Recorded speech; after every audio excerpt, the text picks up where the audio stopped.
Just like, Yeah. and the kids, I mean, just the energy it takes. Oh, yeah. It's just, it's overwhelming sometimes, but it's fun. You enjoy it. That's good. We'll Yeah. have fun with Michael. I think he's married or he's pregnant. Yeah, I think they're married. I'm not sure what their relationship is with Charles. I met him. Okay. Nice person. Cool. Yeah. I wonder if he's politically ambitious. Michael? Yeah. Good He said- question. Yeah. Because when he said the governor appointed him, I'm thinking, okay, was it our current governor or the governor Oh, before? right. But it was the current governor to this foster care commission. Do you now want to confirm that we do have a quorum? Okay. It was missing. Oh, okay. Okay. Started, I don't know. Gosh. Wow. Yeah, this Bear is- met him. Or- Is the train on the tracks or something? Well, when I was coming by, but I was here first, the VRE was dropping people off, but, It left. I was Yeah. And I came through. Yeah, so- it left. yeah. Yeah, it was okay. It was okay? Okay. Well, we'll go ahead and get started. I call to order the meeting of the Manassas Park Governing Body for September 20th, 2022. First, we have approval of the agenda. Are there any changes to the agenda? And City Attorney, we do not have a closed session, is that correct? That is correct. Okay, thank you. Do we have a motion to approve? Moved. Second. All in favor? Aye. Opposed? Abstained? Motion carries. Thank you. Next, we have, please join us in a moment of silence, and Councilmember Moore, would you please lead us in the pledge? Yes.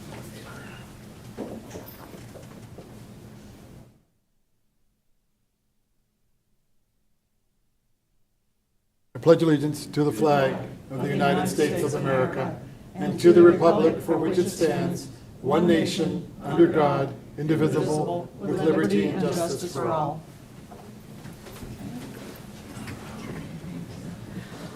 Okay, moving on to public comment time. Is anyone signed up to make public comment? Yes, we have a sheet. And you're also signed up. We try to go in order, that's why I asked for the sheet. Okay. Thank you. Okay. Okay, first is Mr. Kendall Gardner. Please come to the microphone, state your name and address, and City Attorney will serve as timekeeper if you please limit your remarks to 3 minutes. Thank you, sir.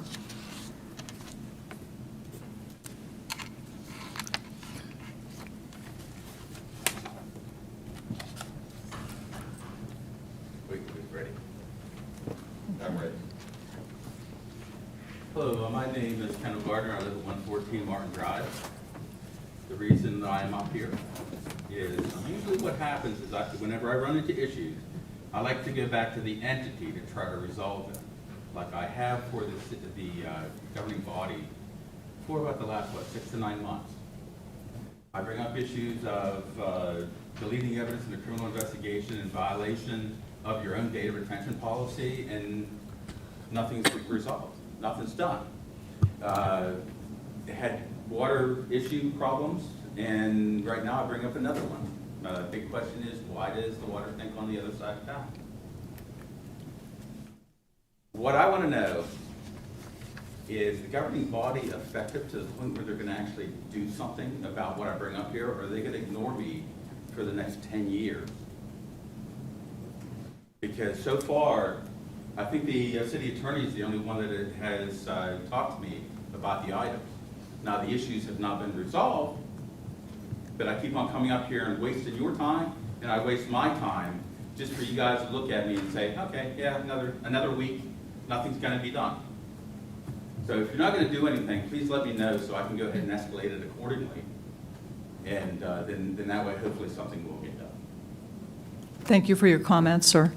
Could someone please check the microphone? I don't know if it's not high enough or if it's not turned on, or. I don't think that one's turned on. Sorry about that. It's on, okay, thank you. Okay, next, Mr. James Turner.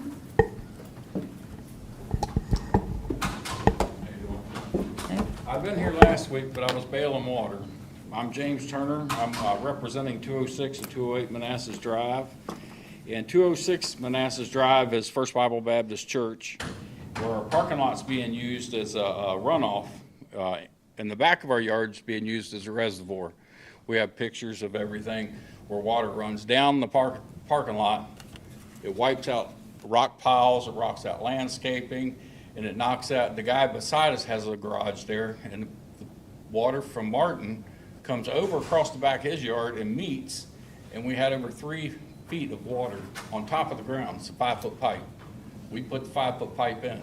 There's only 2.5 feet of water in the pipe. So something on Martin Drive is not relieving, and your road. We've been nice, we've been helpful, we've been patient with Alan. I've talked to him several times, met with him several times. The storm sewer runoff in the front of our church is clogged, has fallen over the last 7, 8 years. Water has been coming up through our asphalt and been patched many times. This is in direct line with the storm sewer in front of our church. The sidewalk is settled underneath about 3 inches. This causes me to believe that the pipes underneath the sidewalk are no longer aligned because of 6 days of no rain, and our foundation drains are still running, means there's water trapped underneath. And now we're putting in pumps. And our parking lot cannot be used for a water runoff. The back of our church seems to be your reservoir.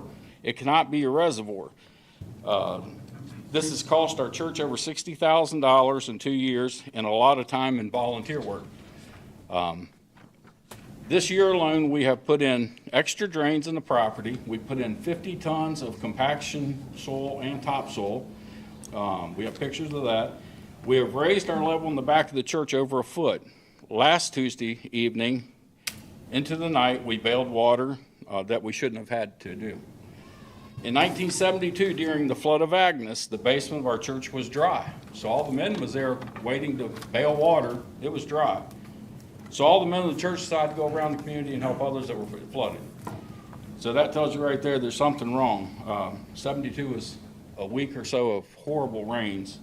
And we were sent a letter by Alan saying we're now in a flood zone. Well, it's not a flood zone because y'all don't have the right to declare a flood zone. I've checked into that. So the difference between 1972 and now is that the forest that's growing in the reservoir runoff behind our church and all down Manassas Drive, the same thing, which hasn't been checked, is happening. I told Alan behind our shop that I have in Manassas Park. I was the president there for 27 years. And Sir, your 3 minutes are up. What's that? 3 minutes are up. Okay, thank you, sir. Okay, Ms. Michelle Turner. I'm representing 206 Manassas Drive for our church. I do have the pictures, if y'all are interested in looking at them, of what he's talking about, where the drain is. I believe it starts right at 210 Manassas Drive. It's all wooded up, bushes, everything. Yeah, they've got each person has like walkways across it. So you can see, I have the pictures also of all the dirt we put around our church and behind our church. Let's see what else he had here to say. We did notice that over on Martin Drive, there's only one drain, just down from where the corner is, where the poor lady got her house all flooded again. Let's see, we did have, when James talked to Alan 2 years ago, when Mosby Drive had the sinkhole, our church got flooded then. We had to tear everything out. He told the camera guy that came out to look at the stuff that he needed not look at the drains behind, the sewer stuff behind, but in the forest that is sitting there. So those are things that needs to be looked at. They need to be taken care of. It'll take a chainsaw. That's about it. It's a chainsaw to go down and cut all the stuff up. So I think that was about, that's about it, yeah. And, you know, we'd like to see our church fill up with people, not water. Thank you. Thank you, ma'am. Thank you. Is there anyone who would like to make public comment but who has not signed up? Okay, seeing no one and hearing no one, we will move on to public hearing. 4A is a public hearing regarding an amendment to the city code for full enforcement of the new exhaust muffler law in the city. I declare the public hearing open. Thank you. This ordinance was prepared at the direction of the governing body to take advantage of a change in state code. Previously, the code had been, in the city, had been specifically for areas within 500 feet of residential zones. Now it's going to apply throughout the city. There's also a change, if you'll notice, in what I presented to you, or what I handed out, the area highlighted in yellow. That's just to show that the definition of a vehicle is found in State Code Section 46.2-100. Vehicle is an expansive term, includes motor vehicles. That term itself includes motorcycles. A vehicle also includes mopeds, motorbikes, such like that. So that's why the term vehicle is used with that clarification. Any questions? Okay, comments or questions? Okay. Okay, no questions. Is anyone signed up to make public comment for the public hearing? Okay, anyone who is not, yes, sir? I would like to. Yeah, Mr. Gardner.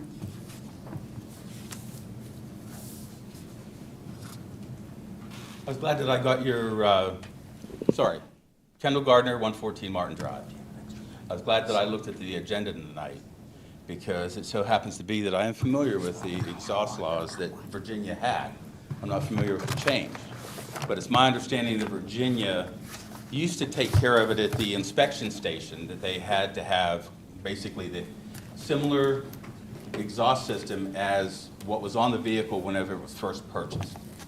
From what I understand, they took that away from the emissions inspection stations because they were being retaliated against from the people that they were basically rejecting. So it's my understanding that the police department, I would think state police in Manassas Park, would go by the other law that basically says that they can stop them, and find out if they have a exhaust system of similar nature, not exact, but of similar nature to what was on the vehicle whenever it was purchased. Why we need a new one, I'm not exactly sure. I'll be happy to answer if you would like me to. Yes, please. So the state law changed, so it's a violation across the board to have a vehicle without the appropriate muffler or exhaust system automatically. The reason we're bringing it into the city code is so that first of all, it's now a primary offense.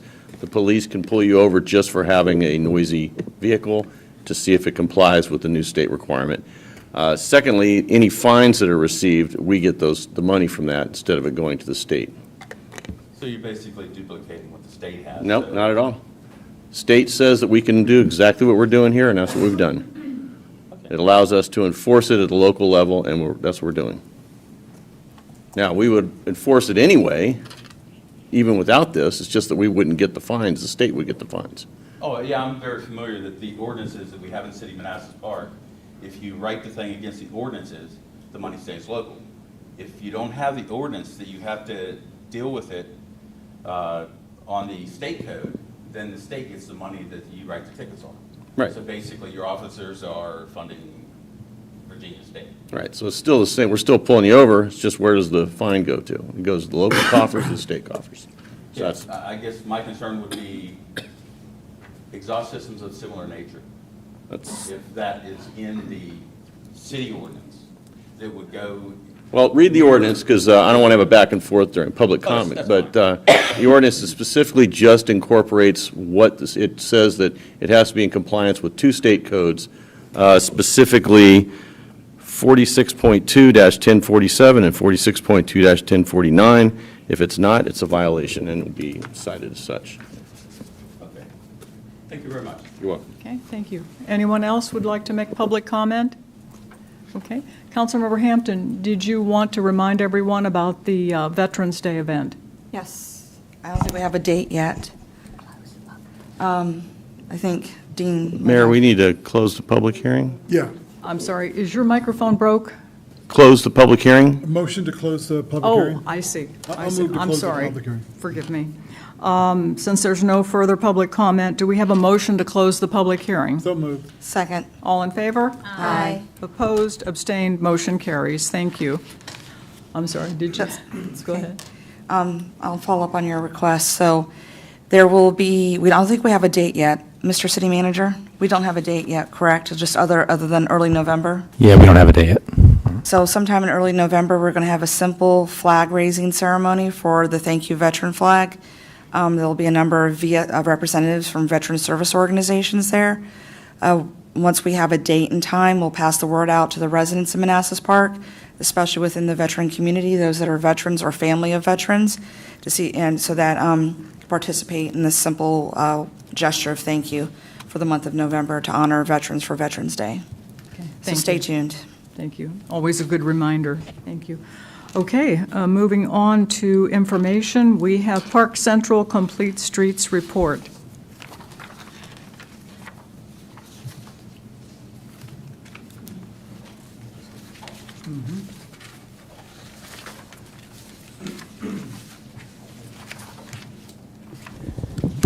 Good evening, Mayor, Vice Mayor, members of the governing body. Can you all hear me? Yes. Okay, good. So tonight, we're going to be talking about the Complete Streets project. This was a contract we brought to you all a few months ago to proceed with, and what this entails is everything we have to do from a transportation perspective to facilitate the success of the downtown. Things like wayfinding signage for businesses, for city functions, for public parking lots. Wayfinding signage for businesses, for city functions. I hate hearing my voice, by the way.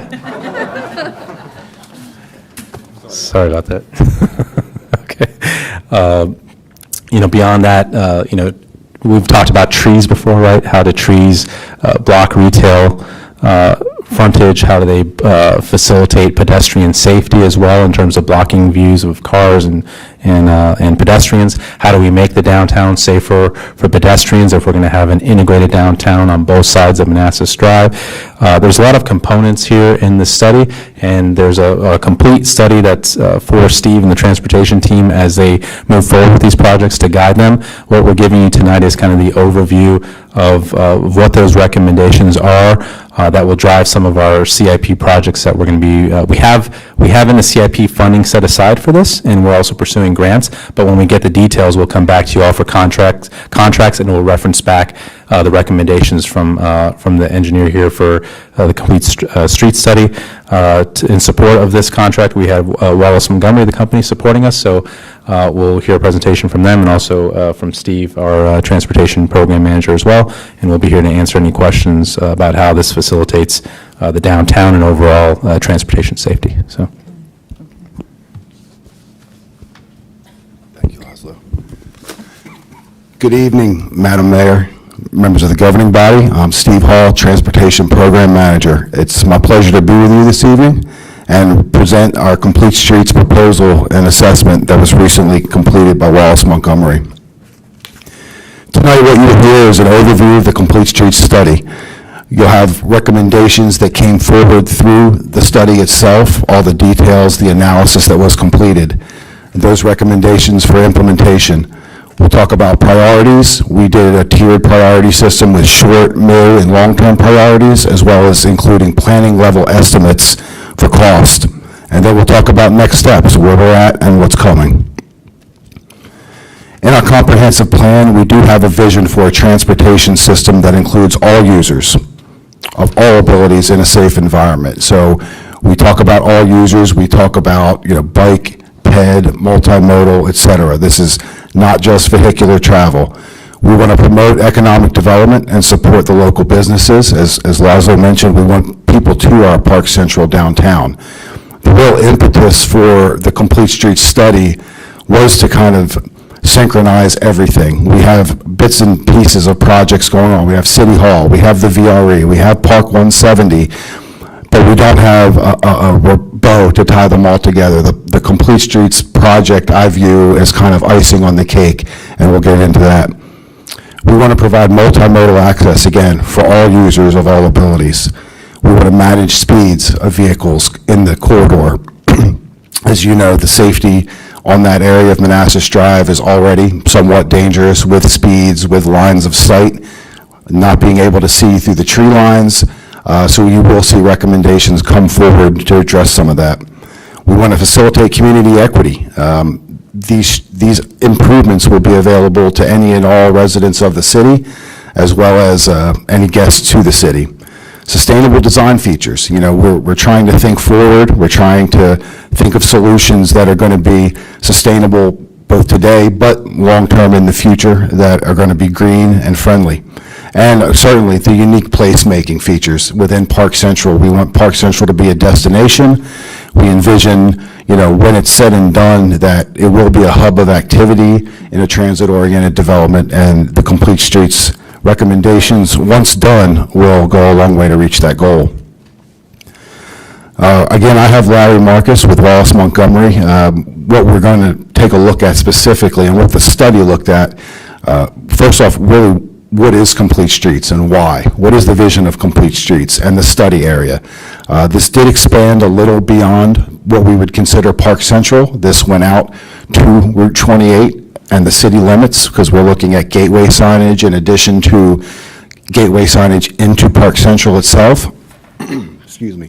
But also wayfinding signage for points of interest and businesses within the city. We'll talk about that. The street typologies in the immediate Park Central area, that's really going to be considered your downtown street type. But there are some transition areas as you progress out of Park Central across the tracks towards Route 28. We're going to be looking at speed management and traffic calming clearly, as mentioned. The streetscape is a big one. What improvements are we going to have to the streetscape in the form of landscaping, pedestrian amenities, pedestrian micromobility, bicycle enhancements, and design guidelines? We identify missing sidewalks. I'm sure some of you are aware, the sidewalk on the southern side of Railroad Drive, southern side of the tracks approaching Railroad Drive, and also Manassas Drive coming down from Euclid. We're looking at adding bicycle markings to, again, enhance the opportunities for all modes of transportation. The mid-block crossings are certainly a highlight. We envision pedestrians back and forth across Manassas Drive, so making sure those 3 mid-block crossings are safe, they're illuminated, proper signage is going to be key to the Complete Streets implementation. We're enhancing intersections, we're improving street lighting. The traffic signal operations, making sure all the signals that are going to be in Park Central are synchronized in such a way that, again, facilitates pedestrian safety. Less of a focus on the vehicle, more of a focus on the pedestrian. Wayfinding sign plan, huge. Need to get people here. So starting from Route 28, diverting traffic, showing them points of interest, businesses, even city facilities will be highlighted as well. Larry will show you some of that. And then curbside management, making sure we address that immediate area next to the curb. And with that, I think I'm going to hand it over to Larry. He'll give a little background, but we did go through the procurement process when we hired Wallace Montgomery. In reviewing all the RFPs, it became pretty evident we were very lucky to get Wallace Montgomery on board. Larry's done a lot of work with Complete Streets. So that, give you Larry. Thank you, Steve. Good evening. Good evening, welcome. Thank you. Appreciate the opportunity to share my passion of Complete Streets with you and work with you on this important project. So as mentioned and shown in the last slide, we put together a guidance document for you based on everything that Steve just outlined. And what I'll go over with you tonight are the highlights or the actions that we recommend to be taken as next steps based on the work that we did. So the 2 tiers of the recommendations as well as the guidance for the future. Okay? The areas that we put in, as Steve mentioned, for the action plan, first things first, address the gaps in the system, particularly the sidewalk network, the pedestrian safety across the board, particularly at the mid-block crossings on Manassas Drive, managing speeds, and we'll show you how and where we believe it's important and share ideas with you there. Enhancing the streetscape, taking what's there now, understanding why it was set up the way it is, but how it needs to transform based on the new activity that's coming into the area. And then finally, the wayfinding sign plan and next steps necessary to get that implemented. Okay, sound good? Yeah, first things first, go through the addressing the gaps in the pedestrian network. I hope you can see okay on the screen. That image, the aerial image, shows in white the missing links for the sidewalk network. And thank you, appreciate that. We put those in, and just the base mapping for discussion are all in geographic information systems. So these images are pulled from there, but more importantly, it's data in GIS for the city to use in the future. So we did that throughout the process. So if you have any questions throughout, happy to answer those. Yeah, next up are the 3 mid-block crossings and looking at improving the visibility and safety of those locations. Certainly looking at the areas of signage, ways of warning, and then traffic control over time for those, lighting at night for those, the street lighting, and then assessing the, because of the geometry, the curvature of the street, ensuring that drivers can see pedestrians either in the crosswalk or waiting to cross. Yeah, for these crossings, our short-term recommendations are as follows. Easiest to do, we would say, is looking at the sign, and you could see it in the image on the right. Traditional sign put in place, but there are fluorescent yellow-green, high-visibility signs that simply to replace. Easy to do, short-term recommendation. Next is shown on the left, the image in the bottom left of I don't know if you're familiar with this, the technical term is the rectangular rapid flashing beacons. We all got that? What the industry has found is to be the most effective warning device. So it's not a traffic control device, but a warning device, semi-affordable, can get it in, improves the visibility quickly. So that's a short-term recommendation to the city. And then finally, the image that you're very familiar with on the right, again, is the existing conditions of the trees, and we're going to be getting into that further, but looking at the site distance to the 3 crossings and some of the impedances based on those trees and other growth in that area. Okay?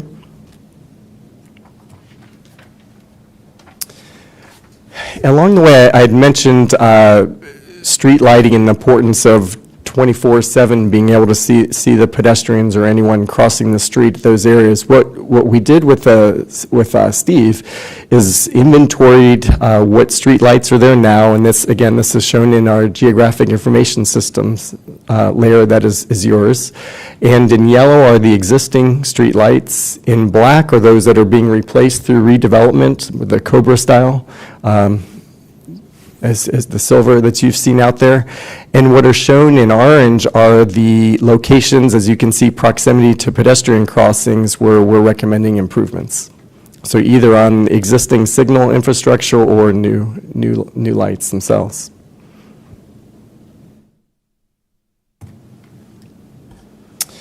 So as Park Central redevelops and matures and becomes that activity center we all want to see, or have at some point a continuous demand for crossing at these mid-block crossings. And there are traffic control devices that are approved to put in for pedestrian use. I don't know if you've seen anything like that.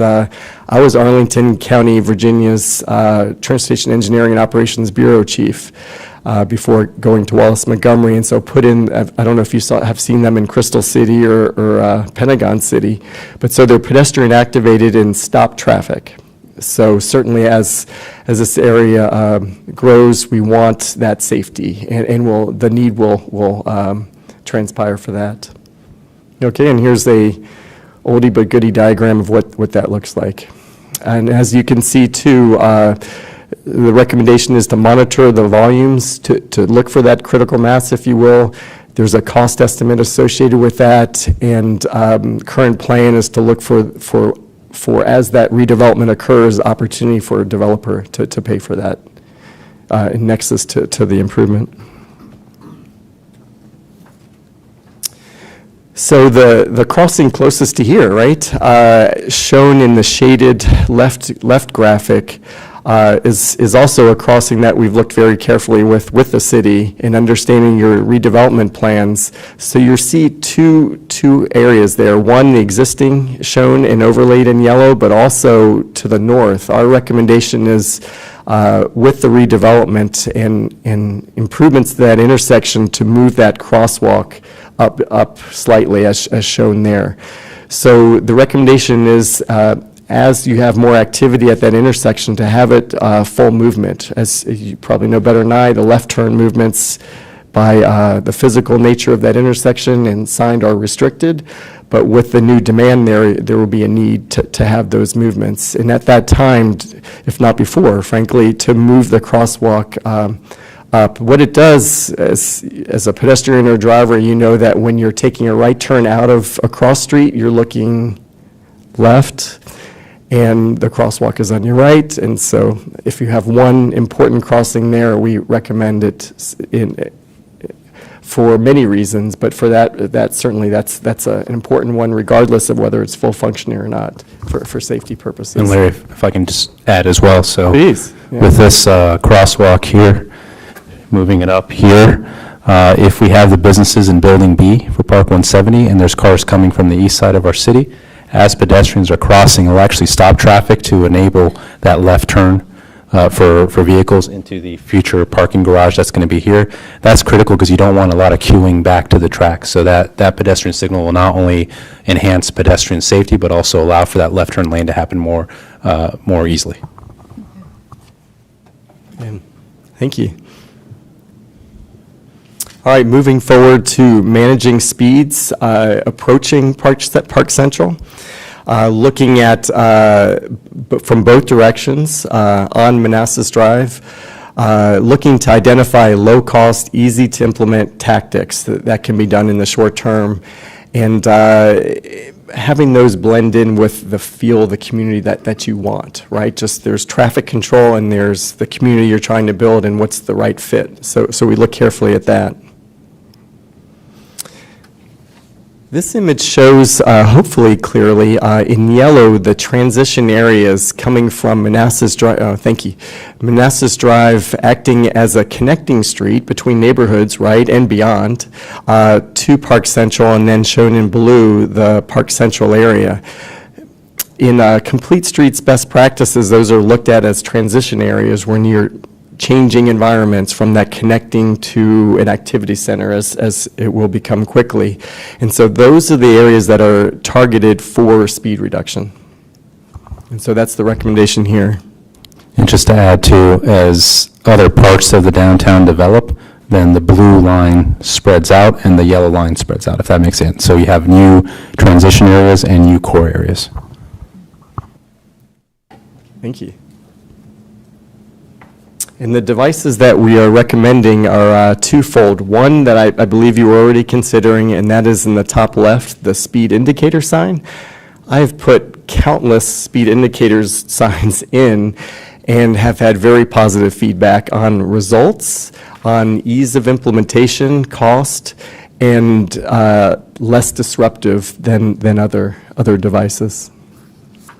Also accompanying that will be some pavement markings, and there are a variety of ways to do that to show that there's a transition area in place. So it would be the markings on the street to show that it gives the impression that the street narrows and cars naturally slow down.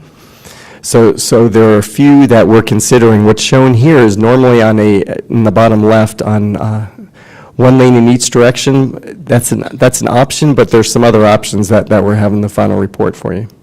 but low cost, easy to implement. We recommend doing that when there's a street resurfacing program and it's just a different marking plan. Yeah, and we had shown, the first image was from the northwest, this is from the southeast coming in. Same recommendations as shown in the graphic at the beginning. Enhancing the streetscape, next up. Again, you're familiar with these images, and in looking at, we're really focusing in on the image on the left in our recommendations. And in our review, as well as working with Steve and VDOT's urban forestry experts, we're impressed with the work that was done at that intersection and how it enhances the beauty, the aesthetics of the location, but also even shown in this image how it protects the folks that are on the sidewalk in that bricked area from the street and actually focuses them to where to cross. So fortunately, that's in fantastic shape. It is just now looking at some of the other areas that I'll show you. And you're probably familiar with this image, just the rendering of what the new Park Central area will look at. And we've highlighted from rendering now what needs to be done to make it reality. So that's what we'll be focusing in on.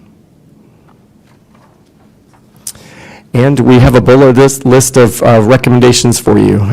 First is hire an expert, an arborist, to do a follow-up study to our planning level complete streets assessment, bring in that arborist with species expertise.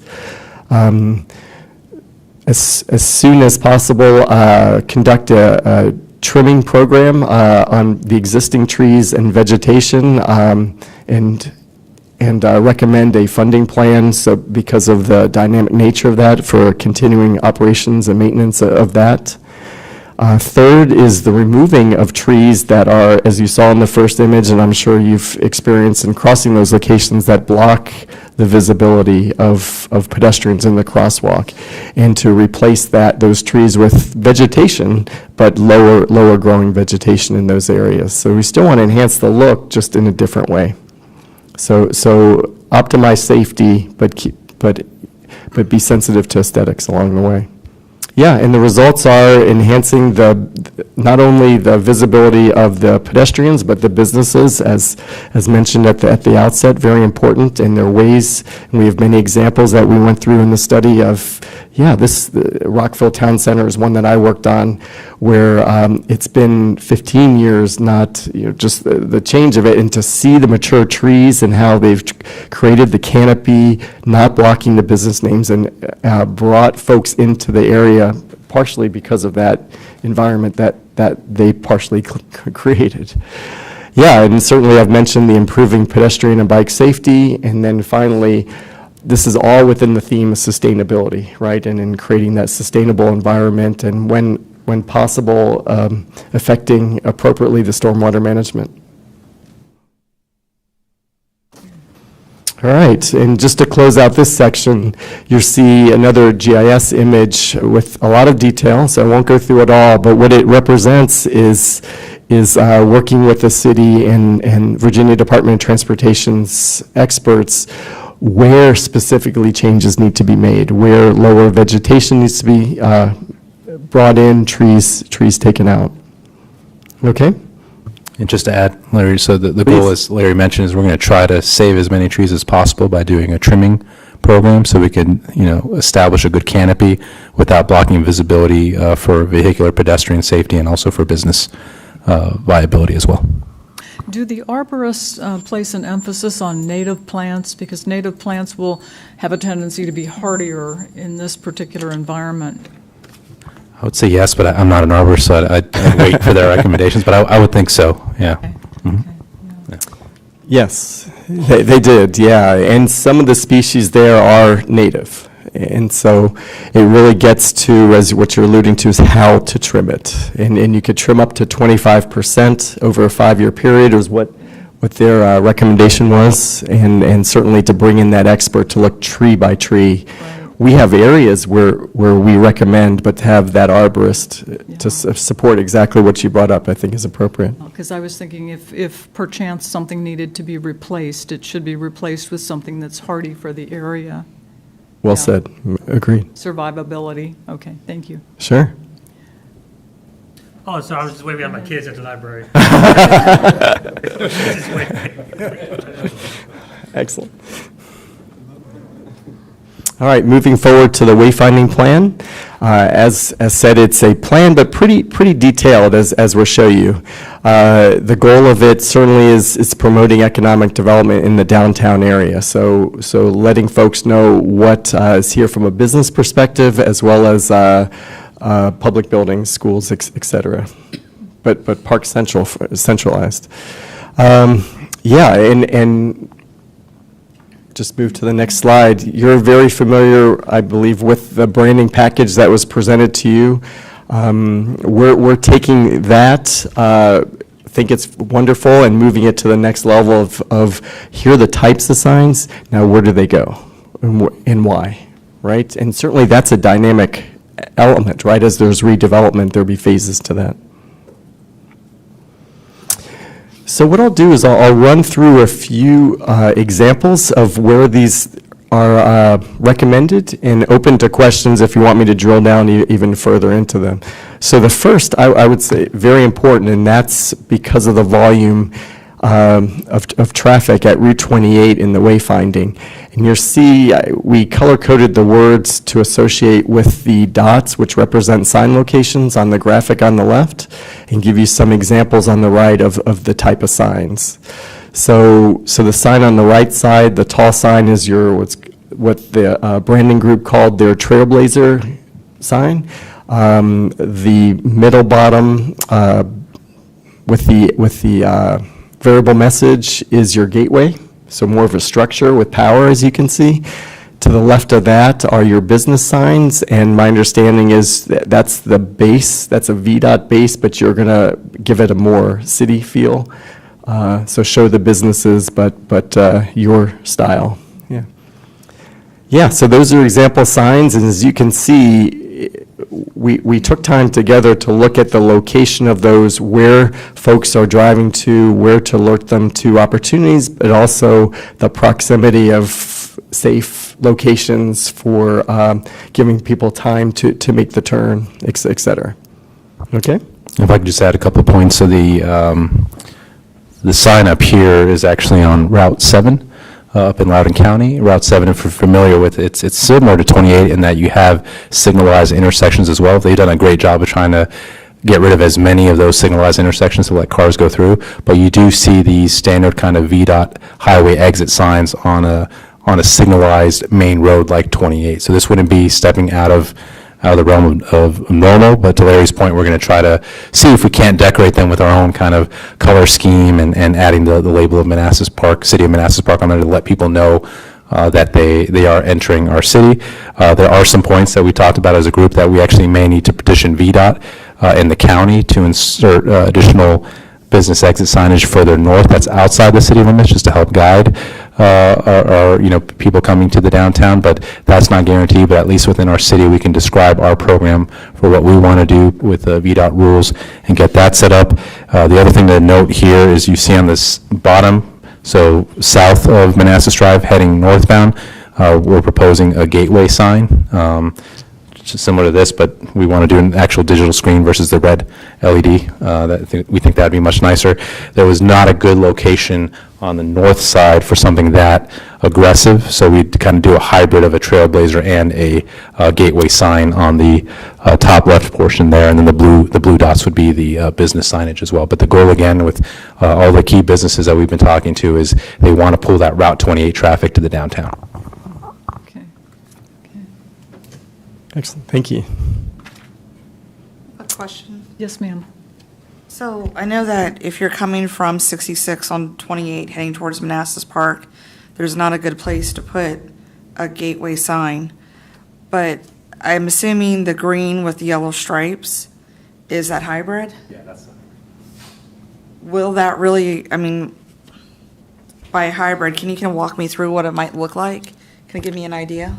Yeah, so if you look at the Trailblazer sign, we would have a emphasis on welcome to Manassas Park on there, whatever else we want to put on there. So it serves as, quasi gateway, but then also we'll put points of interest ahead, public points of interest as well to guide residents, whether it's to the community center, to City Hall, the VRE. So that's when we say hybrid, because the Trailblazer signs are for public purpose, for parks, libraries, City Hall, VRE, whereas the business signages are specifically just for businesses.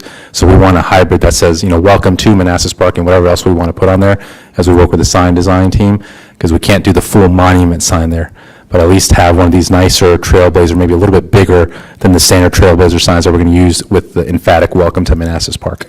Okay, so folks wouldn't really learn about what's going on in our city till they get past the other side of Manassas Drive, as if they're heading away from Manassas Park, or heading into Manassas Park, but they're coming from Manassas City. Exactly. Now, if they're going to hang, unfortunately, that's true for all southbound traffic from the north. If they're going to hang a left onto Manassas Drive, we're proposing, you'll see in the next slide, a quasi-gateway sign. It's more of an informational sign that you usually have them in front of fire stations. So this would be almost a fire station sign, but we'll have, again, the LED screen where we can promote city activity, city events, public safety messages, things like that.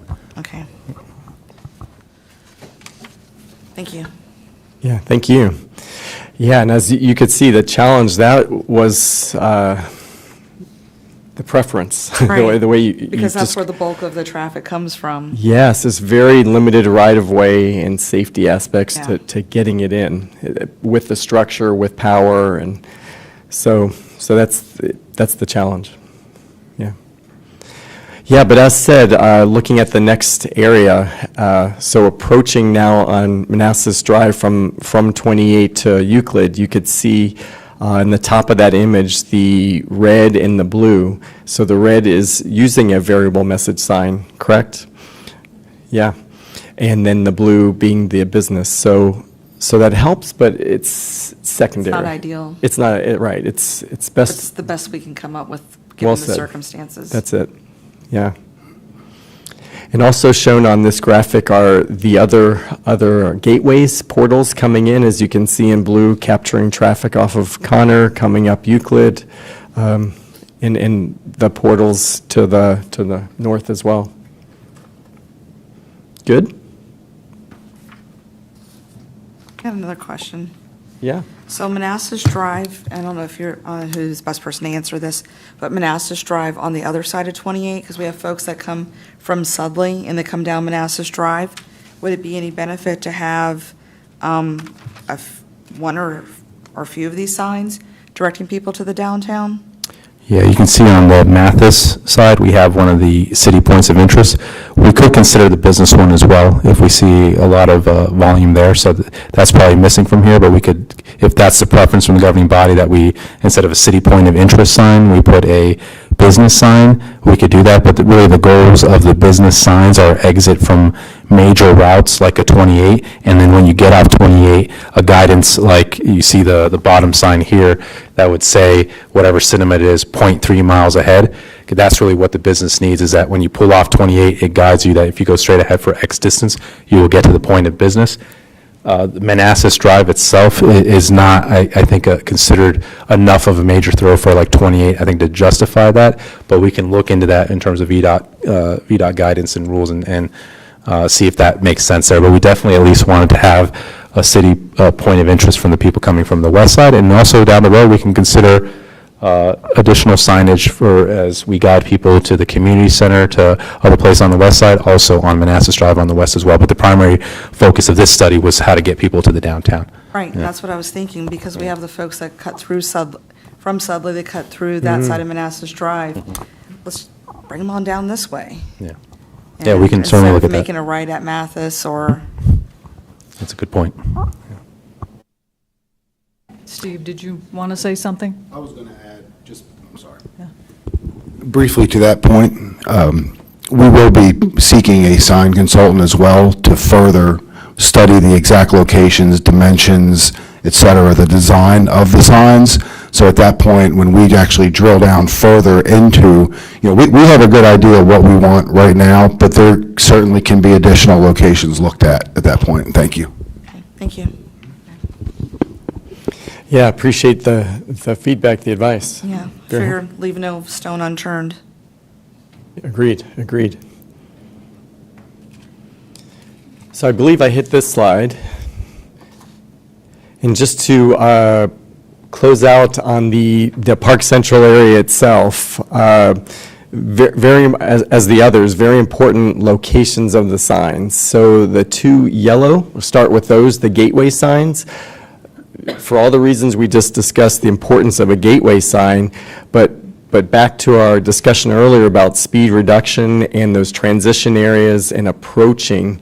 So it will also be combined with the speed reduction, slow down, you're entering Park Central area. So it'll, most importantly, gateway, but also supplemental help with that they're entering a different environment and to slow down. Shown in the white dots are for the existing and new parking opportunities in the downtown area. Certainly signage for VRE and other city points of interest. And then examples as shown there on the bottom and on the right side. So thank you. With that, I'll pass it back to Steve to go through the cost estimates. Okay, thank you. That was terrific. Thank you, Larry. Does anyone have any questions for Larry before we move on? Yes. I just had a quick question. Is that the pedestrian flashing sign that you were talking about, not the one with the overhead, like red light, but the flashing one? Is that like what they have at Signal Hill Park? Yes. Okay. Yeah. A quick question. Councilmember Moore? Yeah, I appreciate the presentation. So the study that you guys have conducted, did it include flow and circulation and traffic patterns and congestion? We expect more people to come into our downtown. Did you look at traffic flows and things of that nature? Traffic circulation. No, great question. It was not scoped, but we looked at some of that to understand if we're recommending certain types of the rapid flashing beacon, what is the volume? Are there opportunities for lane reductions, for the traffic calming, for adding an on-street bike lane? As Steve mentioned, we're looking at shared bike, so the sharrows, if you will. But the volumes and the demand were taken into consideration for things like that, but not for congestion relief. Okay. With the exception of the pending intersection that you went through, correct? Yes. And we talked a few years ago, I brought up the idea, just hear the governing body's reaction if we were to reduce to one lane on each side in the downtown. It was emphatic no, so I hear you all, and that's not coming, so I just wanted to point that out. In case any resident heard that and freaks out that we're going to reduce it to one lane. That's not what we're proposing. Thanks. Councilmember Javed? Well, do we plan on studying traffic circulation and flows? We can certainly add that. I think as the businesses come here and we see we want to get a good idea of how traffic flows as we have a full downtown. I think it makes sense for us to do it at that time. Yeah, absolutely. If I could, one moment, we will, as new development comes online in the downtown, we'll have traffic impact analyses completed for any new project, which will look at the increase in traffic from a vehicular perspective to determine the level of service improvements that need to be made. So that will look at congestion, traffic counts. We just did have a VDOT consultant here a couple weeks ago doing new traffic counts. So we should get that data within, I would say, the next month or two. And one point I would highlight again is those transition areas. So when we talk about the immediate downtown area, that's your hub. That's really your pedestrian focus. And as the downtown expands further out toward Euclid or further out across Manassas Drive to possibly Phase 4, that transition zone could stretch as well. So you can go from just predominantly Euclid Avenue to the tracks to a little further down, on either side, to make sure you're considering the pedestrian and the congestion relief, will come kind of in accord with that. Thank you. Yes, good evening. I do have a question. Well, I guess more of a Well, I gotta say, a question and comment. On Market Street and Park Center Street, the traffic light, we still proposing that traffic light to still be there in that intersection?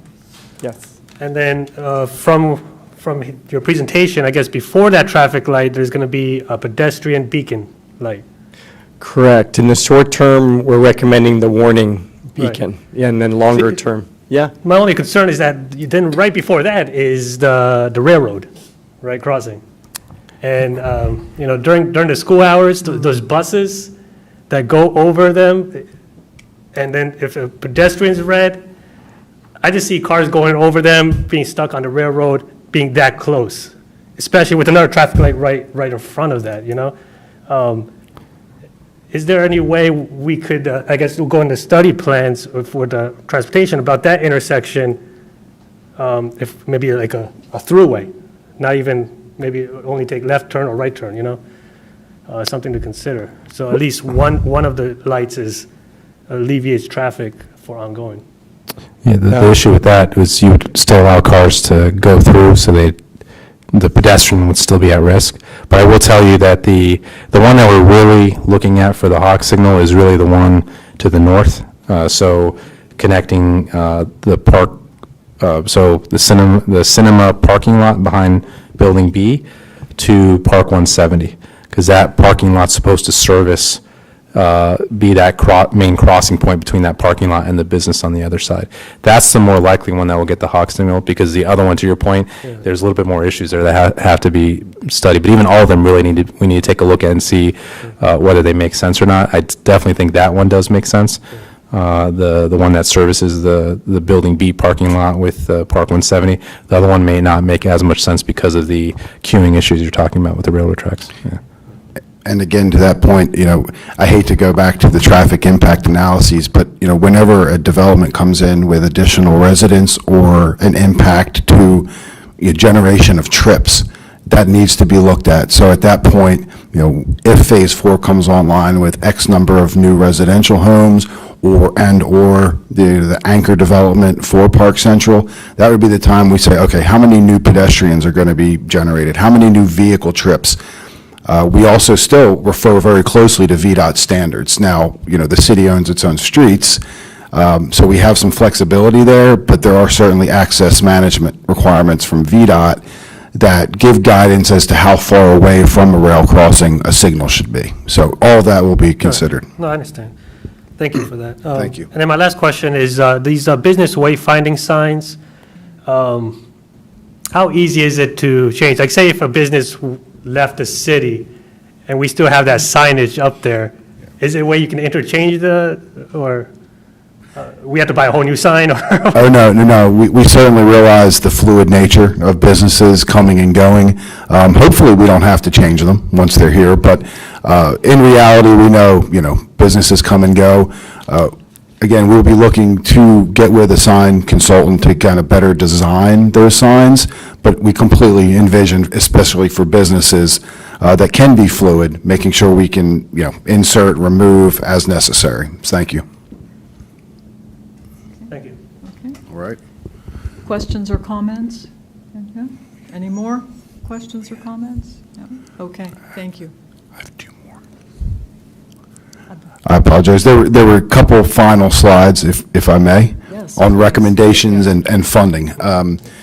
So the planner in me gets extremely excited, when everything that was just gone over has been gone over, and then the project manager in me kicks in and says, all right, now let's go. Let's get to work. So what we've done is outline all of the recommendations that you heard. Again, there will be a final draft report that gets into more concrete details. But we're looking, from a 1 to approximate 5-year horizon here, maybe a little longer, depending. Year 1, ASAP, you see in the column initial recommendations. Years 2 to 3, this is your low-hanging fruit. This is things that can be done almost immediately. Years 2 to 3, with the completion of downtown, and then the cost to the city. This is specific to the city and does not include developer contributions or grants. If you look at the left column, you'll see in bold highlighted the major highlights of the study, the categorized recommendations, if you will, addressing the pedestrian network gaps, improving pedestrian safety, managing the travel speeds, enhancing the streetscape, and implementing a wayfinding plan. Within those categories, there are, again, these are planning level estimates. So, there hasn't been quote-unquote design work completed as of yet. We are still looking to do a little bit further study with an arborist and with a sign consultant to make sure we nail down exact locations and precise recommendations to take these planning estimates one step further to become actual design estimates. But year one, we're looking at approximately $364,000. Years 2 to 3, $950,000. Completion of downtown, $400,000, and the cost overall to the city is $1.7. Next steps on implementation. Some of the things you'll see is, certainly we would like to save city funds wherever possible. And to that end, I've been working very closely with VDOT and a consultant, ATCS, to develop a highway safety improvement grant application. We already have a draft scope that's due on Halloween. The application itself, that's looking at to the tune of about $700,000 for a lot of the improvements that are recommended within this study, but also along Manassas Drive, and I'll touch briefly on those in the following presentation. We will likely seek to procure an arborist and sign consultant as soon as possible to try to do, a 90-day to 6-month, very quick assessment to tell us, what we need to do with the trees and the signs to begin installation as soon as possible, or a maintenance plan for the landscaping. We're going to go ahead and establish the VDOT-style exit sign program for the city as soon as possible. The CIP, as you are likely aware, did include funding in FY '23 and '24. A total of $1 million was budgeted. So, ironically enough, if you consider the $1.7 million in improvements plus the $700,000 grant, should we be successful, and the city CIP, you're kind of there. That being said, our pursuit of grants will not stop. We're going to continue pursuing grants to try to certainly save that money for the city taxpayers. Developer contributions, that really could also, pull down that bottom line for the city. There's a lot of big plans moving forward in the future. Other development, other redevelopment that's yet to occur. Certainly, we can have conversations with developers and through the proffer process, and other means, seek contributions for some improvements. State of good repair funding. Manassas Drive last year, as you recall, west of 28 was eligible for state of good repair. Unfortunately, we were the first project below the cutoff list and did not get that almost $1 million to resurface West Manassas Drive. East Manassas Drive, as you're well aware, especially further down, is in, could use some repair. I envision that popping up on the state of good repair through VDOT as well. So that could save the city certainly funding in the future for an asphalt overlay, which would kind of be your last, that would be the last thing you want to do here. Put the pavement markings in, the bike sharrows, et cetera. We did a raise application for this area. We were unsuccessful. There is the potential to revisit that. There are some conversations ongoing now. And then certainly other grants, NVTA grants direct from NVTA, smart scale money from VDOT, DCR, Conservation and Recreation, and the infrastructure bill. So Steve, would you say there's a large volume of grants available to apply for? Are you optimistic? Yes, I am optimistic. Certainly with the highway and highway safety, the HSIP grant, quite optimistic. And that's due, again, on Halloween, and funding would be available, in FY '23. So that's good news. Okay, thank you. And that is it. Comments or questions? Anything? Comment? Yes, ma'am. Yeah, I have a question. So you talked a little bit about the markings on the road that would make it look smaller, but also in the budget it says bicycle markings. Could you just talk about what those bicycle markings would be? Would it be a bike lane or just a little bit? Yes, for the bike facility, it would be on-street sharing the lane with, so it would identify that is a lane to share with cyclists to bring up the awareness, but it wouldn't be a bike lane based on the amount of space at this time. Yeah, Okay, thank you. sure. Question? Yes, I have a question on the budget. The first year, the 15,000 for signing and markings, can any of these be done in-house in our new sign-making machine in Public Works? Or they'll have to be contracted out? That's a good question. Given the design recommendations through the branding study, I do not know if we have the technical capability to create the signs that are going to be recommended. I will say, I think he's talking about the pedestrian signage, not the branding, not the wayfinding, but the pedestrian signage. the electronic, No, the pedestrian signage. Yeah, so the crossing, I think some of it has, Lots or things Oh. like that. Just Yeah. Basic sign. certainly, if it's a typical 12 by 18 sign, that's something that we could probably do in-house. If it's a standard vinyl sign, I'm trying to see. some of the pedestrian crossing has the light component as well. So it's going to be a little bit more, yeah. But the other ones that don't, we'll certainly try to do in-house. If we can do it in-house, I think we would certainly try to do that, as I look at the director. But, we certainly realize the resource stretch in Public Works too, and we also have, numerous sign projects ongoing with the high-speed zones, the commercial no parking, which you'll hear about shortly, other no parking, West Carondelet. So, prioritization and staffing certainly comes into play, but in an ideal situation, yes, we would make them if we could. And so the sign installation contractor, that's a $400,000 total cost to the city for the entire project? Is that my understanding? That's the estimate, yeah, that's the estimate that we have, and that's specifically for the wayfinding and business signage program. Now, with the business signage program, again, the businesses actually pay to be on there, so there's some ability to recover some costs as well. So I just want to point that out for the long run, for the maintenance of that sign. So VDOT allows you to charge for it, because that's how you determine which business will be there. They have to pay. So we want to write it in a way that it enables our downtown businesses specifically to be able to follow the application, pay the fee, and get their signage on there. Excellent. And I know we didn't study circulation as part of this study, but I have some concerns of New City Hall. As you're exiting City Hall and you're trying to make a left going down Manassas Drive, that's a very dangerous exit to go across with cars coming this way. You have other cars coming this way. Also, when you're coming down Manassas Drive and you're trying to make a left into our new City Hall parking lot, there isn't enough turn lanes, so you begin to back up traffic behind you Yeah. because it's not sufficiently width. Yeah. So that's why I'm concerned about traffic circulation, Yeah. because I think there's some bottlenecks and some real concerns. Yeah, so eventually Park Central Plaza is going to be open up, and that was the intended road for people to turn left into City Hall and turn left out of City Hall.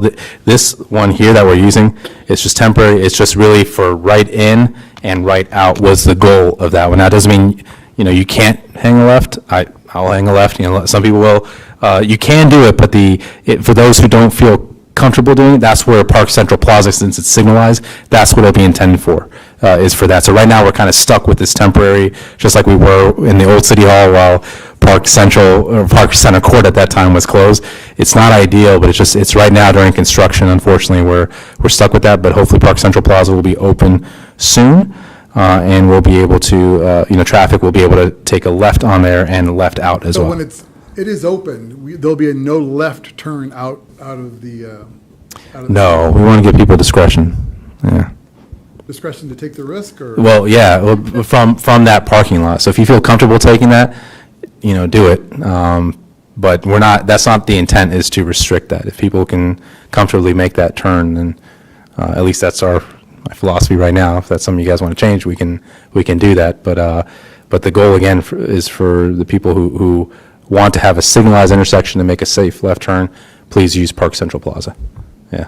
And then coming down Manassas, making a left into New City Hall, it's too narrow. It'll be Park Central Plaza again. It will be opened up so that. Yeah, exactly, and there you have the left turn queuing lane. Okay, very On good. that signalized intersection. So that's always the intended road for people to use going into City Hall, except again, if you want to take a quick way out through the back way.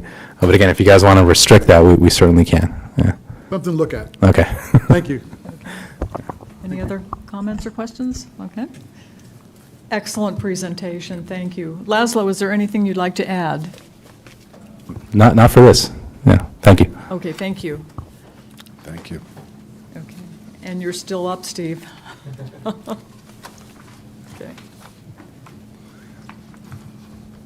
All right, Honorable Mayor, Vice Mayor, members of the governing body, I'm Steve Hall still. I'm still the Transportation Program Manager. And I also have a thorough update of our transportation program. For the sake of time, I will try to be somewhat brief, but we have really accomplished quite a bit in my 14 months with the city. I can tell you from a personal level, I've been very, very gracious to have this opportunity with Manassas Park. There's a lot of opportunity and a lot of things happening, and we're just getting started. Since I've started with the city, we've been able to, continue, but also build our relationships with our local, regional, state, nonprofit, and private partners. The number of committees that I sit on, number of interactions I've had with VDOT, with the Office of Intermodal Planning and Investment, with the Urban Development Area, Virginia Department of Forestry, the list goes on. We've made incredible relationships with our friends at the VRE and OmniRide, even Norfolk Southern. We're beginning to certainly become more of a player at the table regionally, and I think that's a great thing moving forward. Grants, this has been an incredible accomplishment in the 14 months that we've been here. We've actually applied for 9 grants. Oh. Next slide. Thank you. We've applied for 9 grants since I've been here. We've been successful with 3 of them, and partially a 4th one. As you can see, I won't go through the entire slide, but 4 grants that we have been successful with have been the Cmac, Congestion, Mitigation, and Air Quality Grant. Now, this will not be until FY28, but that specifically will look at some of the congestion and circulation issues as pertaining to the signalization along Manassas Drive. That was $500,000. We were successful in regional surface transportation funding, initially for a little over $100,000, but there was available funding left over. We were asked, would we like that for Cmac or to go towards Route 28? We decided to put that towards Route 28. So as of right now, we have $330,000 available for Route 28. But as you're well aware, we did also request smart scale funding for innovative intersections, and I do apologize, that should reflect $18 million, and you'll see that number here shortly. We also were successful with Metropolitan Washington Council of Governments Transportation and Land Use Connections Grant. This is specific to technical assistance to carry out an active transportation plan. We were funded there, and we're kicking off that project next Friday. And then we also, as you're well aware, we got the $2.5 million through the I-66 Commuter Choice Program for the VRE Garage. So we've been awarded upwards of $3.4 million in the last 14 months, which is incredible. Some of the accomplishments from a planning perspective, and my background was in planning, and I'm a firm believer that you kind of need to plan in order to realize where you're going. Certainly emergency needs must be addressed as they arise, but you really need a firm plan. Most of these things that the governing body is well aware of. We did the Fugro pavement analysis, the first time we've done a comprehensive technical paving analysis of the city. We made our downtown redevelopment district an urban development area. That helps us in opening up other funding avenues through NVTA. We hired Dewberry to complete an angled parking study and maps in the downtown area, highlighting parking spaces available, but also parking reconfigurations to maximize parking in the Manassas Drive corridor. As you heard, we did the Wallace-Montgomery Complete Streets assessment. We worked in close concert with the police department for high-speed zone analysis along Manassas Drive. We have 3 phases of that we're moving forward with. We did get 11 projects included in NVTA's transaction plan. That's the multimodal plan for the Northern Virginia region. That's huge. Being able to have plans in the transaction plan is a precursor to being able to request funding. Short of having plans, projects in the plan, we cannot request funding. So just having those in there, that's the first step in the process. You're aware of the cul-de-sacs. We did a survey and analysis of that. Scott Drive did a survey instrument for that, looking at possibly changing the one-way traffic. That may be something we look at with the Manassas Drive study, because we still do have some funding available for that. We looked at West Carondelet, the no parking analysis before COVID, during COVID, and now, well, we're still in COVID, but hopefully coming out of COVID, finally, recommendations for what we want to do on West Carondelet. We did the Bike to Work Day. Thank you, Vice Mayor, for helping us with the pit stop.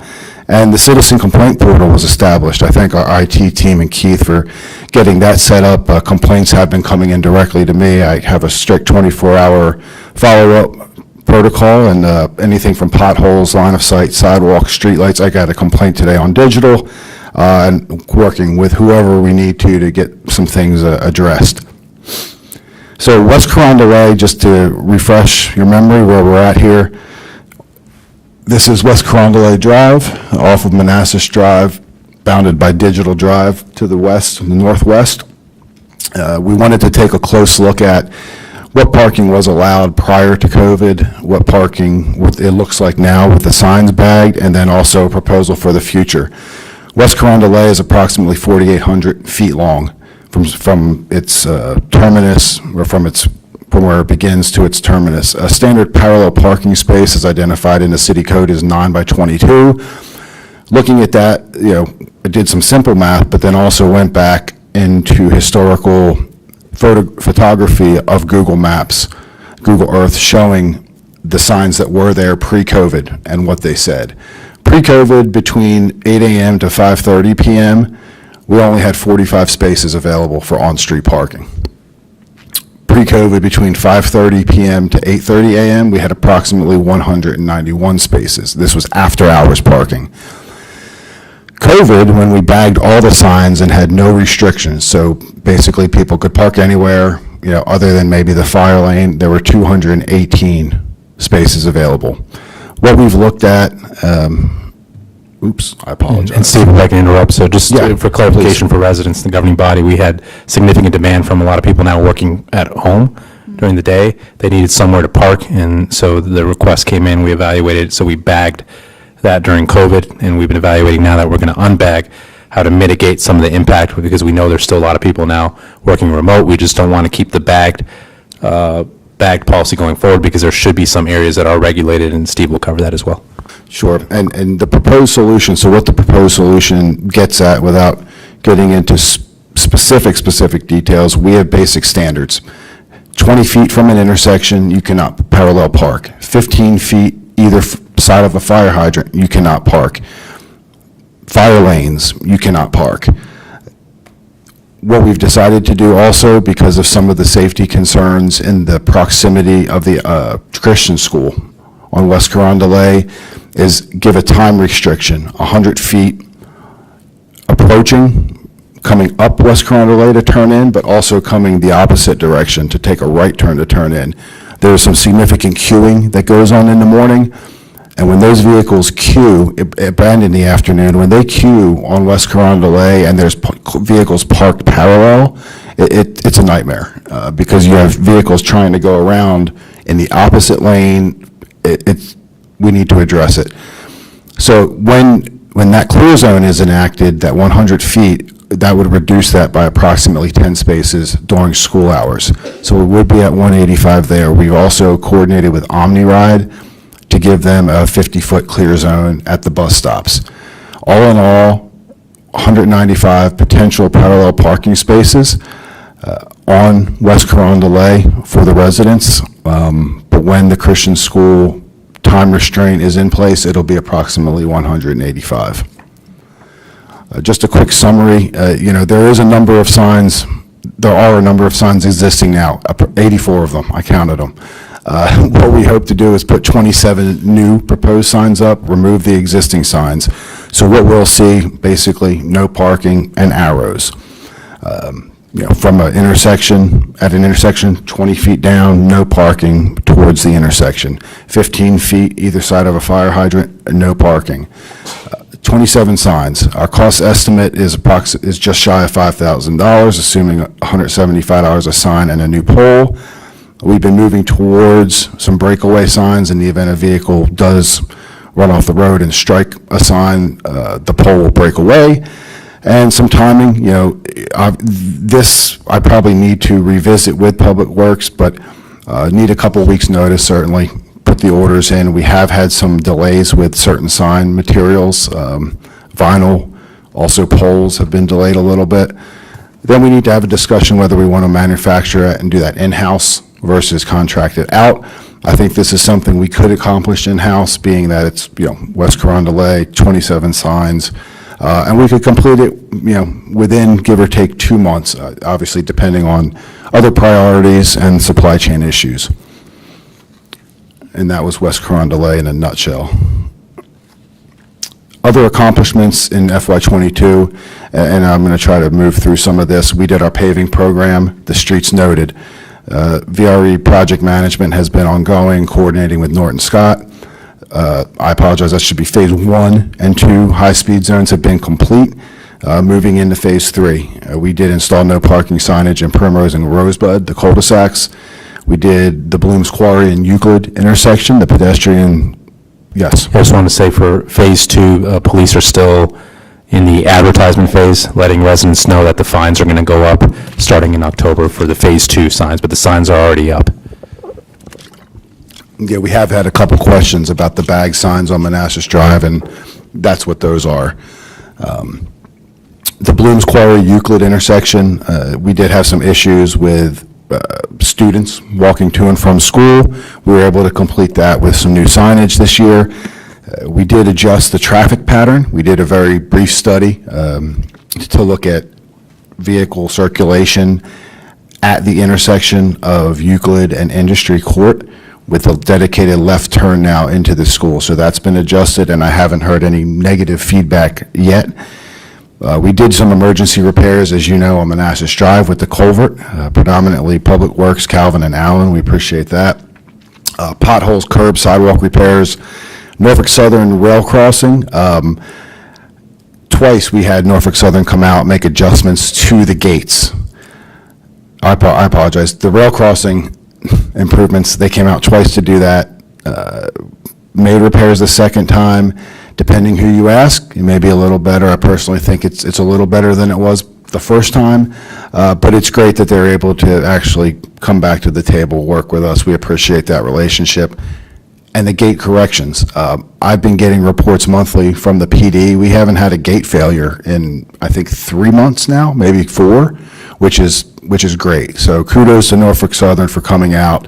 They've had their technical guys come out and make some track adjustments up track and down track, which I think there was something queuing, making that gate come down and freeze, which was a nightmare out here.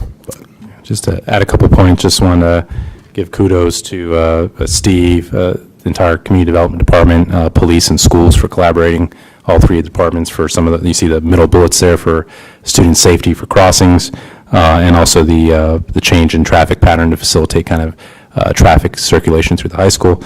And then for Norfolk Southern, again, it's still not where we want it to be, but talking to the team here, what's clear what has to happen is hopefully in the future we get better coordination with Norfolk Southern to have some design engineering, because you have to have a nice leveling off. So it has to go, they have to coordinate a larger street project with us, so you have a tighter kind of gradient change and not that sudden increase that they have there. But that's in the future. Again, we'll keep pushing them to collaborate with us for us to be able to do an engineering plan and in coordination with them and get that crossing even smoother than it is now. Thank you. Yeah, and working with the schools has been tremendous too. So both the superintendent, assistant superintendent, transportation director, we've had numerous conversations over this past 14 months about, making sure we coordinate, making sure we're in tune with schools and the bus traffic. We will be doing so again with Upper Kent. So that it's just been a great relationship. Currently, here's the actual number that was requested in Smart Scale, $18,372,598. This would be for the Phase 1 of the Route 28 Innovative Intersections Project. Again, something you're already familiar with. We did break it down into 3 phases this go around, with hopes that, we may get funded. We just submitted last week the U.S. DOT Safe Streets for All grant for a Vision Zero plan. We requested $180,000 for that.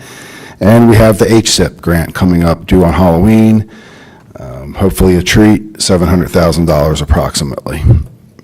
Current planning projects, we have the no commercial parking study ongoing right now. They'll be in the field next week looking at a sign inventory. One of the great things, I don't know that really came out of the last presentation, but will come out of the no commercial parking study, is that we will get GIS layers of all the recommended improvements that we can put into our GIS system, both showing the existing commercial signs, no commercial parking signs, and that can be used internally for asset management. Anytime we need to repair or replace something, we can document it. So moving forward from a technological perspective is huge. The active transportation plan through the COG grant, Transportation and Land Use, we're kicking that off actually next Friday, September 30th. That's really going to look at trail connectivity, pedestrian safety, adjacent jurisdictions, making sure internally our trails are connected, but also externally where possible. We have representation already from several community groups, also our adjacent jurisdictions. Prince William's on board. Manassas, I'm sure, will be on board and coordinating with Fairfax, but that's going to be a really great project, something that we certainly need to look at. We've been doing some research into EV chargers. Most places around us have them. Evermore, you see more and more about electric vehicles. That's where the industry's going, so we're having some informal discussions now. Shared mobility devices, you'll hear a little bit more from me later on that. I'll keep it extremely brief. OmniRide microtransit, that's pegged to roll out December 12th, 2022. I believe we've been briefed on that as well. That's going to be an excellent opportunity for our citizens to have essentially Uber through OmniRide. And there will be programs for those less fortunate, discounted programs, and it's another opportunity to get people from point A to point B without having to ride a bus, and it helps with equity. It's a great thing. I think it's going to be well received. The highway safety improvements, we're actually planning those right now for the grant. We've had several meetings. I have a preliminary scope. Things that are going to be requested from a funding perspective are crosswalks along Manassas Drive, where they may not be now at certain intersections. This extends the complete jurisdiction of the city, all the way from the west corporate limit, all the way down, really almost to Blooms, looking at areas where we can improve intersections, high visibility back plates on all of our signals so you can see the signal better, line of sight improvements, making sure we trim landscaping in certain areas, additional signage, et cetera. And the Manassas Drive Traffic Study CIP project, I have not lost sight of that. It was in the budget when I got here. It's still in the budget now. One of the things, I guess the big reason we haven't embarked on that yet is because we're doing so many studies, various studies in the Manassas Drive corridor right now. We're doing the complete street study. We did the parking assessment. We're looking at highway safety improvement funds. There are so many ongoing efforts. We want to get through those efforts and then have someone come in and take a close look at what we didn't address. And I know Scott Drive is an area of concern. We need to look at the Scott Drive. We've heard, circulation and congestion relief. I think that could go a long way. But once we get through some of these other studies, we can kind of have someone come in, compile what we already have, and put some finishing touches on areas we didn't address. And, we're going to see, but we still have money in the budget for that. And I think, the active transportation plan would also feed into that. So a lot of good stuff. Yeah, and also, beyond Scott Drive, the intersection with Polk, we know there's a lot of issues there, lighting, other things that we've talked about here in Manassas Drive, but we're trying to cover as much as we can along Manassas Drive with these grant-funded projects and other existing projects, and then we'll cover the rest of it when all those are done, so that that contractor can just look at everything that's done and then just add additional things that are missing. Thank you. Currently, FY23 paving program, we appreciate the authorization. Thank you very much. We'll be moving forward. I've reached out to Branscombe with a task order, hopefully getting started this fall. Upper Kent Reconstruction, under contract. Upper Kent, we're moving forward. We have a pre-construction meeting this Friday. Connor Drive, they have a draft of the contract. Thank you, Dean. I appreciate the help. But they have the contract, and we have a pre-construction meeting scheduled for next Wednesday on Connor. We'll be getting started on that very soon. Phase 3 high-speed zone, our public works guys are gearing up. We just got the vinyl in. That had been on delay, but we got the vinyl in, and they're going to be rolling out with Phase 3, which was the third and final zone that the governing body authorized. And then, actually, this has been done, the LED stop signs along Manassas Drive at Courtney, Denver, and Baker. Thank you for that. You're welcome. Thank you. Future roadmap, and this is about it. Ongoing grant opportunities, we continue to look for grants all the time. State, local, federal, nonprofit, if it's available, we want to apply for it. FY23 paving program, that's coming, NVTA funds. The VRE garage construction, the I-66 commuter choice money, $2.5 million will be going towards that. That was the Northern Virginia Transportation Commission's I-66 commuter choice program. The no commercial parking sign manufacture and installation in accordance with the new city code section, parking restrictions for commercial vehicles. We're in the middle of analyzing and identifying the best locations for those to be. I've been working closely with the PD, Public Works, and our consultant on identifying those locations. That'll be coming forward very soon, and then we're going to move forward with manufacture and install. Still up for discussion internally, how we're going to go about doing the manufacture and install, but it's going to get done. Complete Streets implementation, we talked a lot about that, but that's already starting to move forward. The active transportation plan implementation, once this planning effort is done on the active plan, we're going to start looking for money, Transportation Planning Board, VDOT, NVTA, to implement some of the recommendations in the active transportation plan for trail connectivity, enhancements, et cetera. Manassas Drive and Railroad Drive culverts, you're well aware of, and the culvert upgrade at Public Works, Alan Raleigh, our engineer, is working very hard on those, and I know we're grateful for him to move forward with the culvert issues. And then the state of good repair application should be coming really any day now. Once that portal becomes open with VDOT, I envision the Manassas Drive, the western portion of Manassas Drive, being included again, and likely that request would be upwards of $1 million, probably a little over $1 million, to completely resurface Manassas Drive. Additional street projects, miscellaneous improvements, we do that on an ongoing basis. Connor Drive South, we're looking to enhance project development and design for a possible extension on the southern end of Connor Drive, to look at emergency access in the event of a track failure. We've tossed around numerous ideas, but we're looking at trying to get some design done for that. And that would also cover the downtown congestion concerns, Councilmember Moore, that you had, would be that Connor Drive extension to provide an alternative route besides just Manassas Drive. Yeah, we have definite ideas. That would be a pretty large and expensive project. Certainly, we would need grant funding to do so. Route 28 innovative intersections, hopefully by this winter, they'll start scoring the applications. We'll get a better sense of how we did. I did get some comments back from VDOT already on the application that I need to address, but very minor things.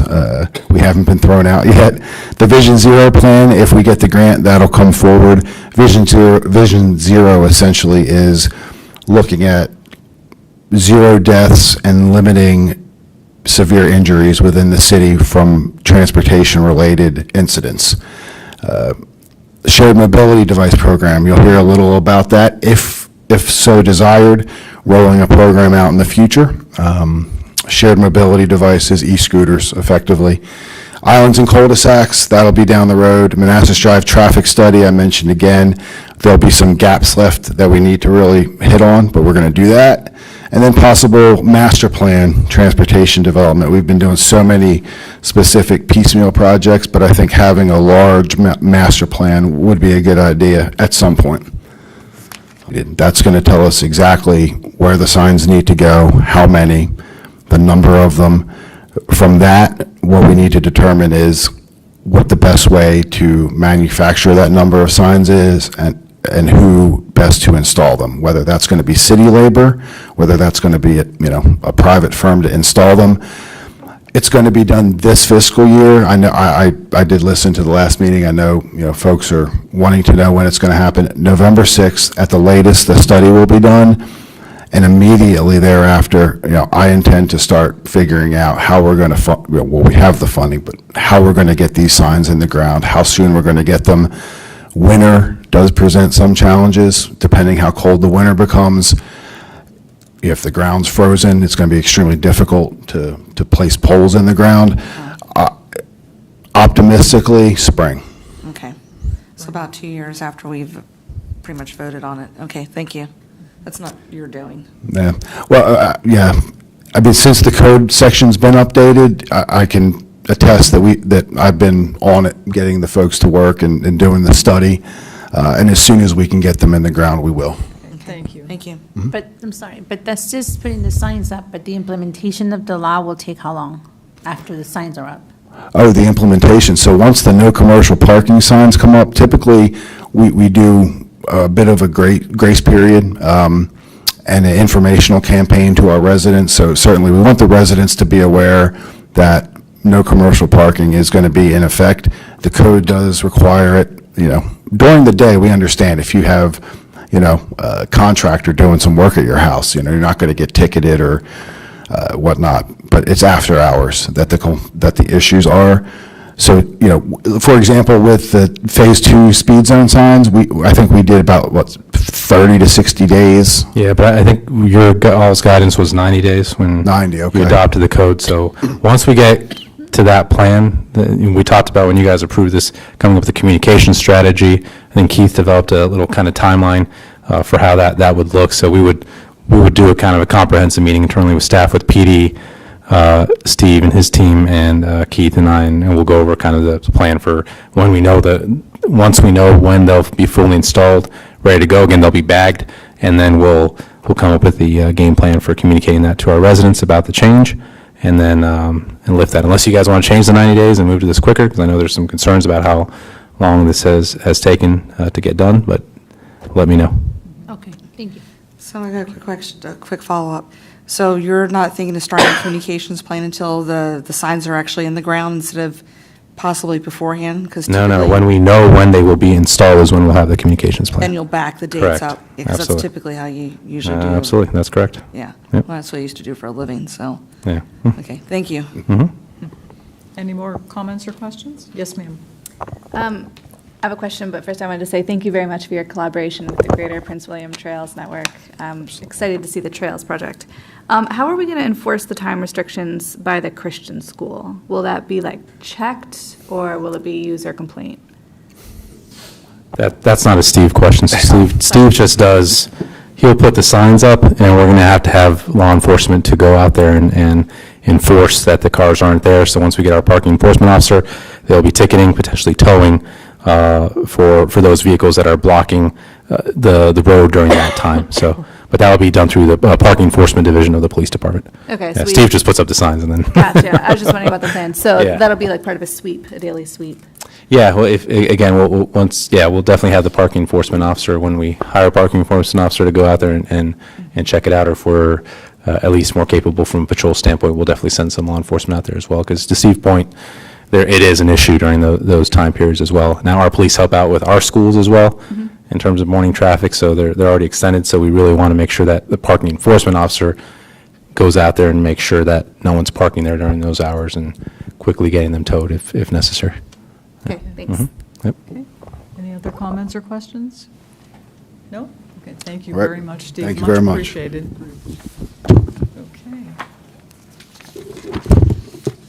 Okay, moving on to recognition, we have employee recognition 6A. What I will do is I will read both resolutions because I think it's important to recognize hard work. We'll vote on each resolution separately after they're read. The first resolution is a recognition of Keith Nguyen for his outstanding service to the City of Manassas Park for leading the transition to the new City Hall. Whereas the governing body of the City of Manassas Park are extremely grateful for the great service and support provided by all of our employees during the transition to the new City Hall. And whereas the governing body desires to recognize the outstanding performances of several of our employees who went above and beyond their normally assigned duties and responsibilities to ensure a smooth transition in order to maintain steady state operations. And whereas the Assistant City Manager, Keith Nguyen, led the entire effort to plan and move city operations from the old City Hall to the new City Hall and the Blooms facility. And whereas Keith Nguyen organized multiple planning and coordination meetings with city staff prior to and post-move to coordinate operations and logistics, and whereas Keith Nguyen planned and managed the city's moving budget and procurement, including the procurement of furniture, equipment, technology, and movers, and whereas Keith Nguyen coordinated all moving operations with the developer Norton Scott, along with recognizing punch list items for correction, and whereas Keith Nguyen provided oversight over daily and strategic IT and facility requirements for the move, and whereas the move to the new City Hall and Blooms facility would not have been possible without his leadership. And now, therefore, be it resolved that the governing body hereby thanks Keith Nguyen for his hard work and dedication and recognizes his extraordinary efforts in leading the efforts to move the city to a new City Hall and the Blooms facility. Be it further resolved that Keith Nguyen is awarded with a Performance Spotlight Award certificate for his outstanding service by the governing body and signed by both the mayor and the city manager of Manassas Park. Do we have a motion? So moved. Second. All in favor? Aye. Opposed? Abstained? Motion carries.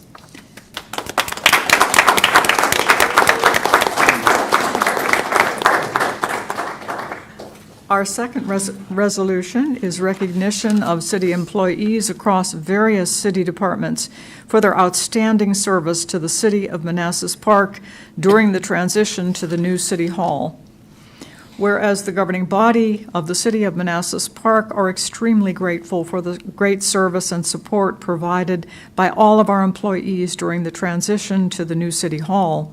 And whereas the governing body desires to recognize the outstanding performance of several of our employees who went above and beyond their normally assigned duties and responsibilities to ensure a smooth transition in order to maintain steady state operations, and whereas the IT department's Don Spady, Ashley Holland, Connor Allen, Wasim Chowdhury, and Mario Chambers demonstrated extraordinary efforts in performing all aspects of network infrastructure installation, connectivity, and maintenance for all city facilities during the transition to enable critical citywide functions and facilitate the opening of our new City Hall in a timely manner.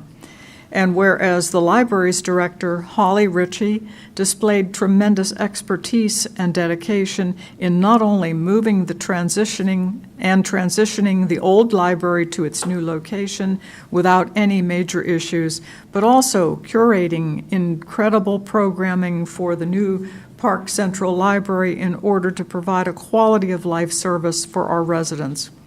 And whereas the Department of Community Development's Irasima Avenado demonstrated incredible ingenuity, flexibility, and work ethic in coordinating and managing all aspects of the community development's transition from the old City Hall to the former Bloom's facility, enabling continuity of operations for 5 critical functions to include code enforcement, permits and inspections, planning and zoning, transportation, and assessments.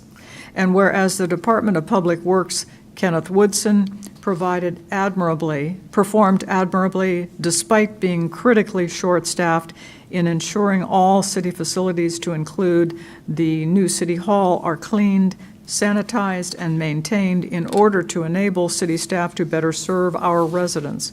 And whereas the Office of the City Managers, John Evans and Tony Jenkins, provided continual assistance to ensure proper project and change management in the entire scope of work for the initial City Hall build, the subsequent move, and the recovery period.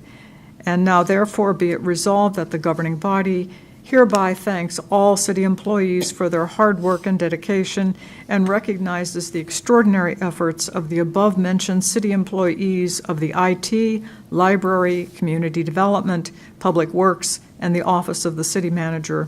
Be it further resolved that these employees are awarded with a Performance Spotlight Award certificate for their outstanding service by the governing body, and signed by both the mayor and the city manager of Manassas Park. Do we have a motion? Moved. Second. All in favor? Aye. Opposed? Abstained? Motion carries.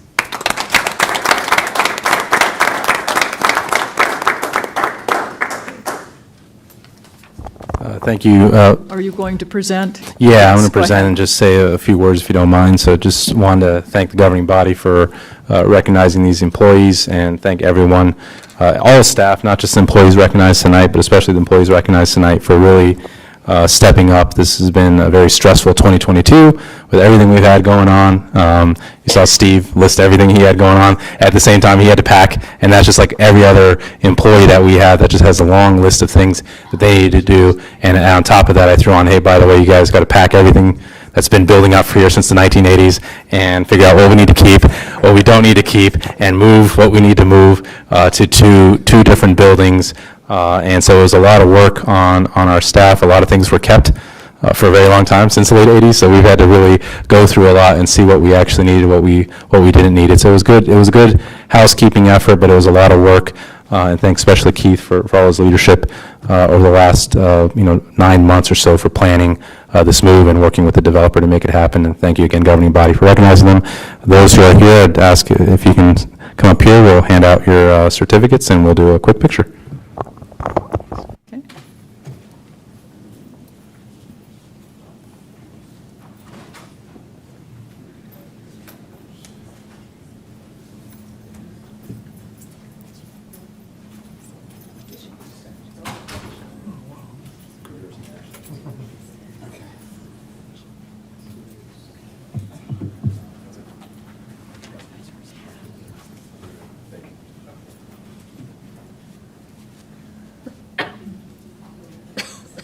Picture.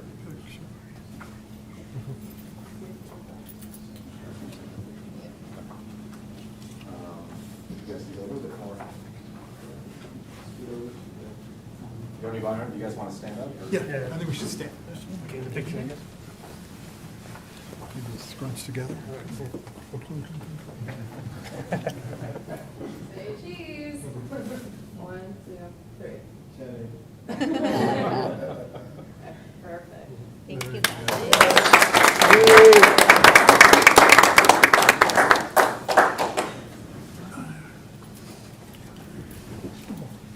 Oh, that was wonderful. Okay, we have no minutes to approve, so we will move on to unfinished business. 8A is bank signing authority resolution that you have in front of you. At the September 13th meeting, the governing body voted to approve the new vice mayor as an authorized signatory for the city. This document formalizes the authorization and removes the previous vice mayor. So do we have a motion to approve? So moved. Second. All in favor? Aye. Opposed? Abstained? Motion carries. Thank you. Moving on to 8B, 8B is Community Maintenance Working Group Resolution. Dean, I believe you crafted this and put in some changes. Can you, Well, I sent it out. okay. Bear with me a second, I wasn't.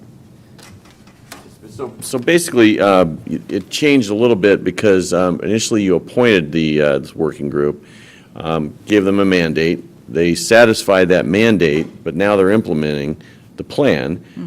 This here just recognizes that the one-year mark was on the 7th of September, 7th, and on the 6th, you authorized the continuation of the working group, but now they are to implement the plan. They have 365 days to do that. They're also going to be coming back to the governing body, Laura and Yessie will be coming back to the governing body, and just kind of updating you on the implementation of it. Okay.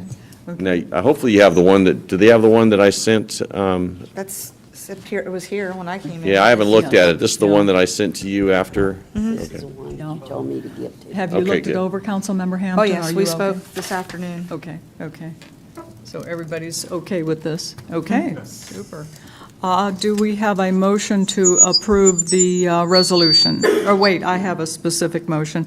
My recommended motion would be to extend the working group for 2 years with the various initiatives they have started. It may take some time. Wait a second. No, that's not the, No, just to adopt the resolution to extend the working group for 365 days from today. okay, okay, that's the motion. Do we have a motion? Moved. Second. All in favor? Aye. Opposed, abstained, motion carries. Thank you. Sorry for the confusion. Okay, moving on to Zen City. We have a demonstration, I believe.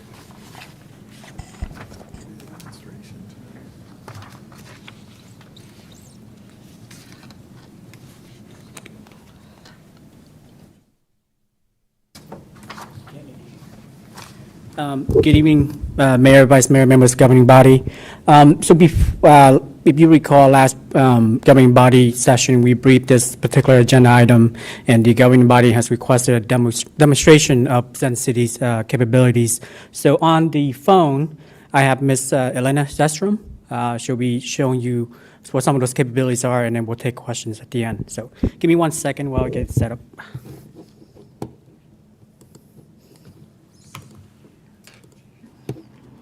Wonderful. Can everyone hear me okay? Yes. Okay. Let's see. Can you see my screen okay? Yes, Elena. No? Let me try this one more time. Stop sharing.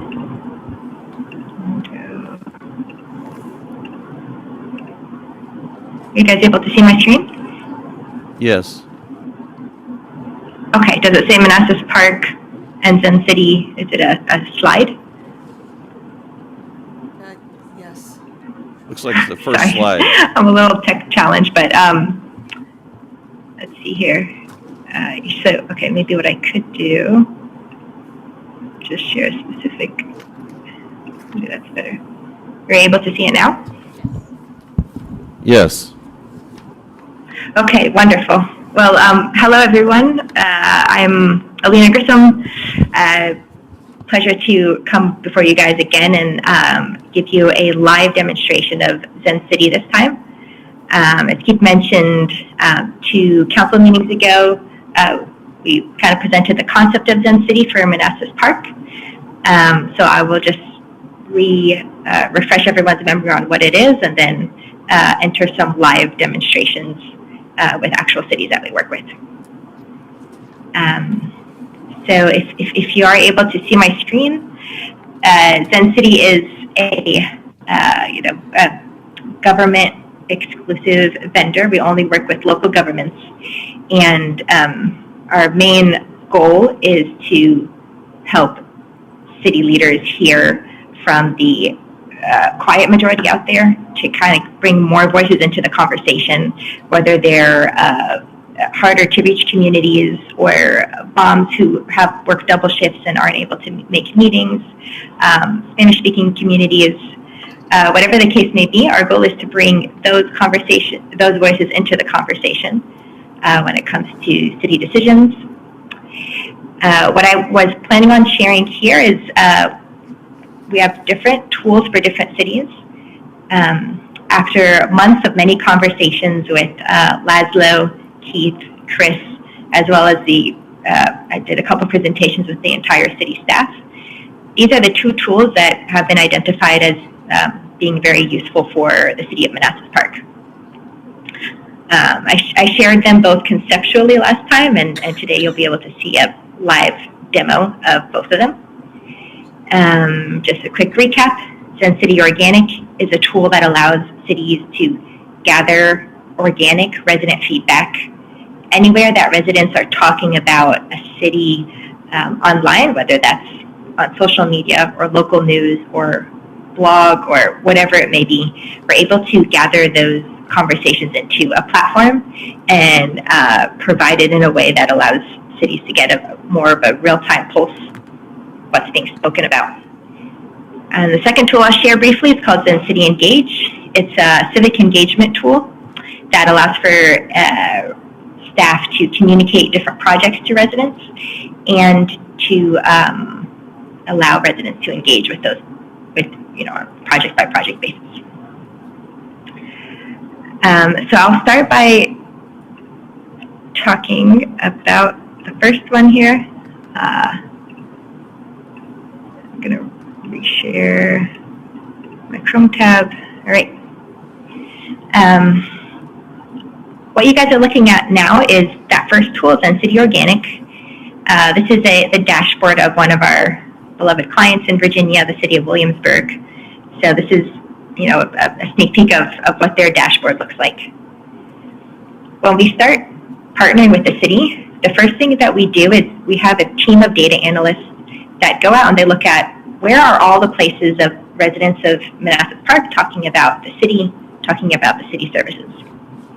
So this could be anything from a Twitter handle of a local journalist, or a different neighborhood Facebook page, a church Facebook page, TV, radio for those who aren't online or don't even have social media. Look at Reddit as well. As much as possible, try to leave no stone unturned. And we're able to just anonymize all that data and turn it into a dashboard, a real live dashboard. For example, for Williamsburg, for the past 30 days, we gathered around 79,000 feedback points. Now, these are just any time a resident is talking about the city, this is where it pops up. This allows staff to do several things, and the main idea is we know, especially cities like Manassas Park, Williamsburg may not have a big communications team. So we start drilling down those conversations department by department to allow staff to know what are the main concerns that are popping up. Is there misinformation out there? Is the messaging that they're putting out actually reaching residents in the right way? And so what we do with these conversations is the first thing is we assign sentiment, how much is positive, neutral, negative. Wonderful thing for cities and specifically staff members is there's usually more positive feedback out there than they may think when we set up these dashboards. And it's just good confirmation when you may have a couple negative people that balancing out with the happier people that may not be telling you they're happy, but talking about it.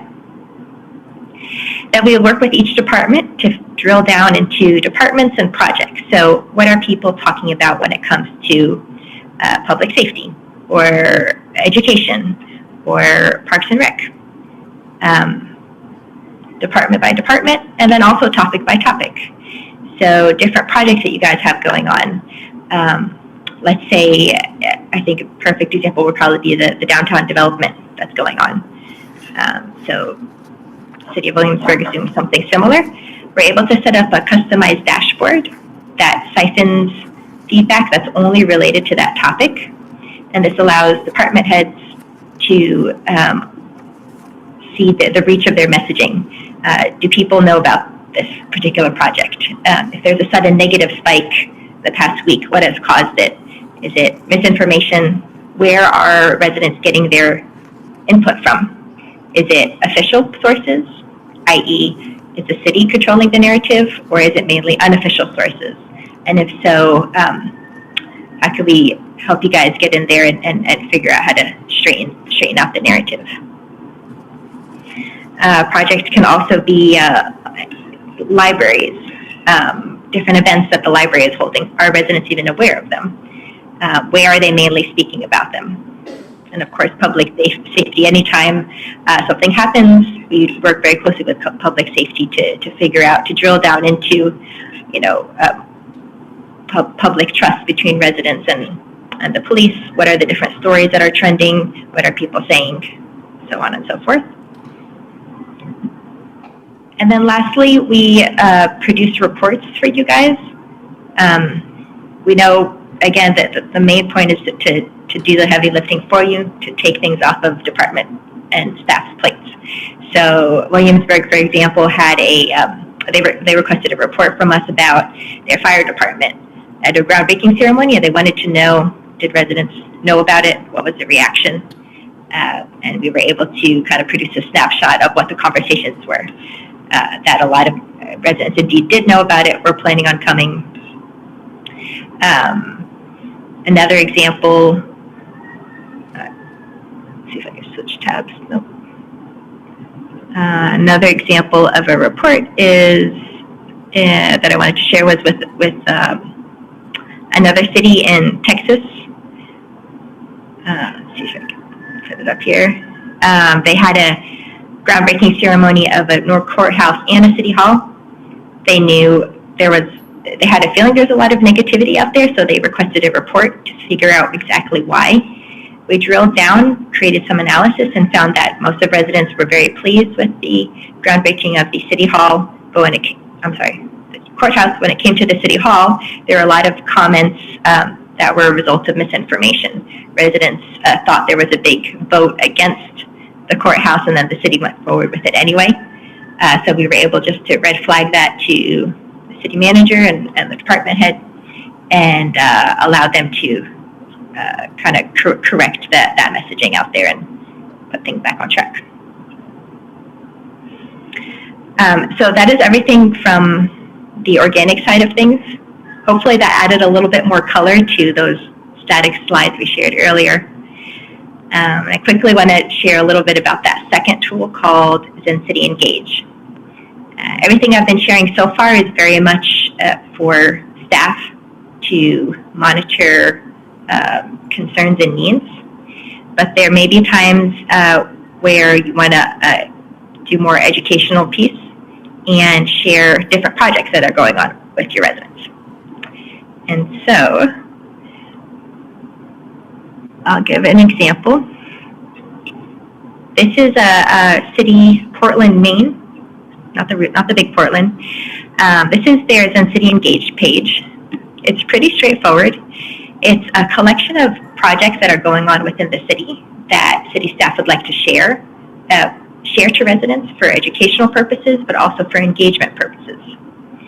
So, for example, they have a bikeways initiative and created a report. A project can be anything from, just as an example, like Upper Kent Drive Reconstruction, Park Central, the libraries you guys have in the city.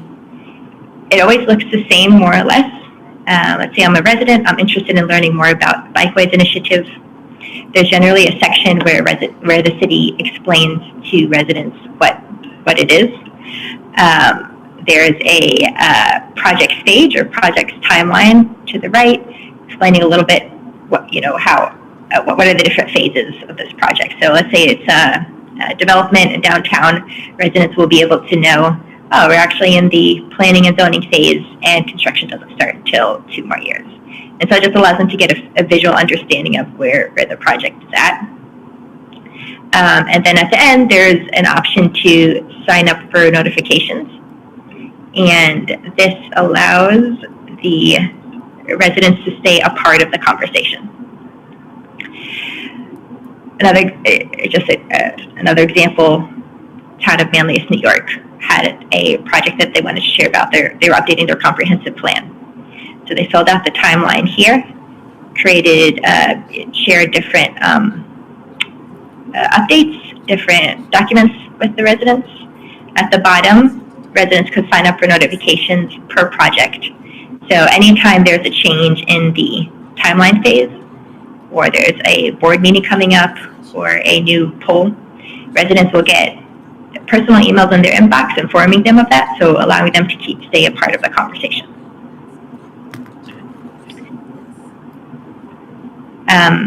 And then the last thing I'll share, which I think you guys asked about, what our surveys look like.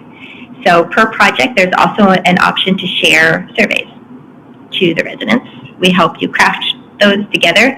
We distribute them together and then do all the analysis and the reporting.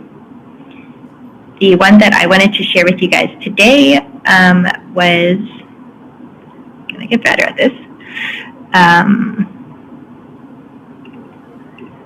An example on affordable housing survey that we created with the city.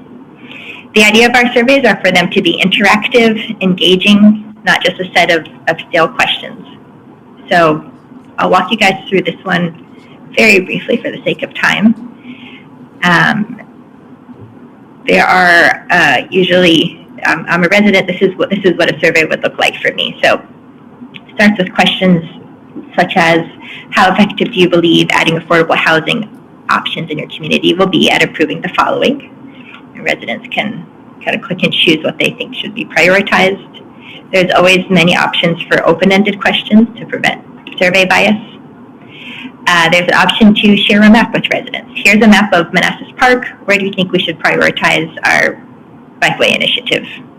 Residents can choose specific pins according to the map and defend their answers. Also popular is just sharing different plans or different designs. Let's say there's a new park coming up and you would like to poll residents on their opinion for different plans for it. So residents can choose different options, explain why. And lastly, for some of our surveys, we include the budget that the city has and ask residents, if you guys had this budget, or this is the amount of money the city has, how do you think it should be prioritized for this specific project? And so residents are able to click and choose until they get to that final number. In the meantime, kind of doing some self-education, realizing, it's not as much as they may have thought there was. So I wanted to walk you guys through a survey. This is definitely what it looks like.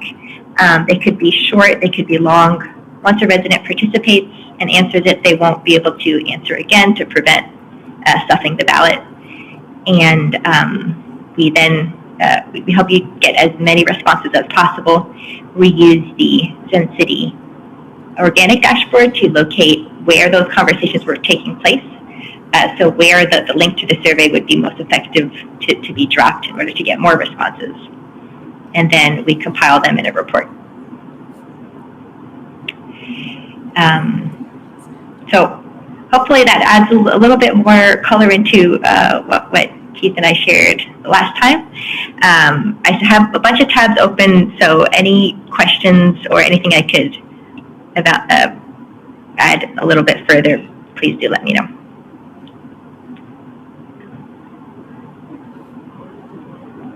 Thank you very much. That was excellent. Virtual town hall. I like that last slide. Any comments or questions? Comment? Yes, ma'am. I do. So this is probably more geared towards the city staff. And it does look like a very nice tool, but at the same time, there looks like there's some redundancy with our brand new website. So my question, and it might be, you probably may have to get back to me on this, is if we went forward with this tool, how would you roll it out? How would you use it in your day-to-day work, as well as what is your communications plan based off of the information that would be found using this this piece of software? So the first part is a good question. In fact, Steve mentioned a ton of projects earlier, and right now we're working to try to find a way to put them on the website to be interactive.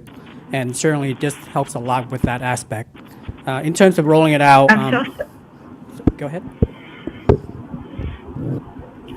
I was able to hear perfectly until that very moment you asked the question. I'm so sorry. Elon, Keith is answering the question. In terms of getting the word out to our residents, we're going to have to push this on all of our communication channels initially to get the word out on the active side, but there's also the passive side that will start on day one to where we can collect sentiments to include communication or lack thereof or perceived lack thereof. And so we'll have to do our best to kind of push the message out to get residents to kind of direct them to this new platform that we have. And also, our current website doesn't do kind of a project by project. It's kind of status quo general services that we provide on a regular basis, whereas this one would be a drop page within our main page of our website where, hey, want to learn more about initiatives of the city, projects of the city, click on there, to have that full dashboard of new projects, ongoing projects, initiatives as well, just for people to be able to participate. Our website can't do the surveying tools that they showed, kind of the phase breakdown, signing up for additional information. So all those different components that they leverage. But again, it's more project and initiative specific versus kind of the ongoing service levels that our website addresses. So that's the nice piece about this, along again just with having that surveying capability and then the back end data and analytics for each department, whether it's a library to get kind of full social media feedback on how they're doing, our police for what are the issues that the community's talking about, or Parks and Rec, DSS, every department to really leverage this to see what's going on from like when we push out a message and how it's received and what's missing, and then also passive just collection in terms of what are they talking about without even us putting any messaging out. You have a follow-up? No. You'll ask comments or Yes. Yes, ma'am. How are you able to access private Facebook groups? Or are you able to access those? So that is one of the... How are we able to... Go ahead, Elena, I'm sorry. Can you repeat? How are you able to access private Facebook groups? Yeah. How can you access private Facebook groups? I think I got it. How are we able to access Facebook groups? Private ones. Private or Facebook are you groups. able to?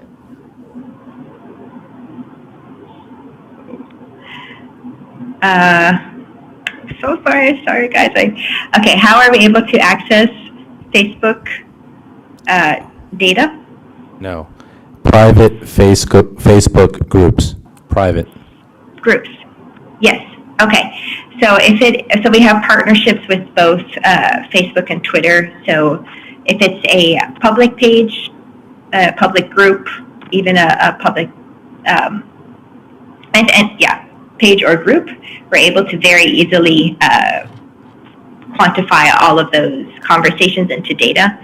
And then our algorithm is able to figure out what the category is of those conversations and then drill down into the individual posts. If it's a private group, we have had great success. We usually approach the admin, explain who we are, our value of privacy, what we do with the data, that our sole purpose is to bring that feedback to the decision makers. And we have often quite success in admins allowing us access to the groups. Follow-up? Okay. Councilmember Moore? More of a comment. I was seeing that they're offering us a huge financial savings. I just think this dynamic system is worth trying for a year for $10,000. We talk about the inability to reach people and to communicate with our residents. Keith, is there any way you could type the question in the chat box so I can understand it? I'm just making a comment. So I think it's worth trying if we're going to reach our citizens. Councilmember Javed, did you have a question? I guess this question's for Elena, if you can hear me. I hear every other word. Okay. I'll type it in. Yeah, so my question is, we share a zip code with Prince William County. With your searches be hyper-local just for Manassas Park, or, will it overflow into the Prince William county jurisdiction. Okay, it's a question, how do we prevent the data that comes from residents that are not within the jurisdiction of Manassas Park? Correct. Correct. I see. Yes. So it would be completely useless for us to create a dashboard where it's not your residents' feedback, because you're responsible for your residents. So we don't, when it comes to organic dashboard, we're able to just isolate conversations, groups that are as much as we can know are just coming from the resident base. When it comes to surveys, in order to ensure that, we often we have several ways we could do that. We could sometimes ask residents for their address, and that anyone outside of the jurisdiction, we remove their responses. Another more creative way is asking residents what day they get their trash picked up, because usually, I don't know if it's the case in Manassas Park, but the city has a very specific day, and then the county has another day, or neighboring cities have another day. So that's one way we've been able to get around that.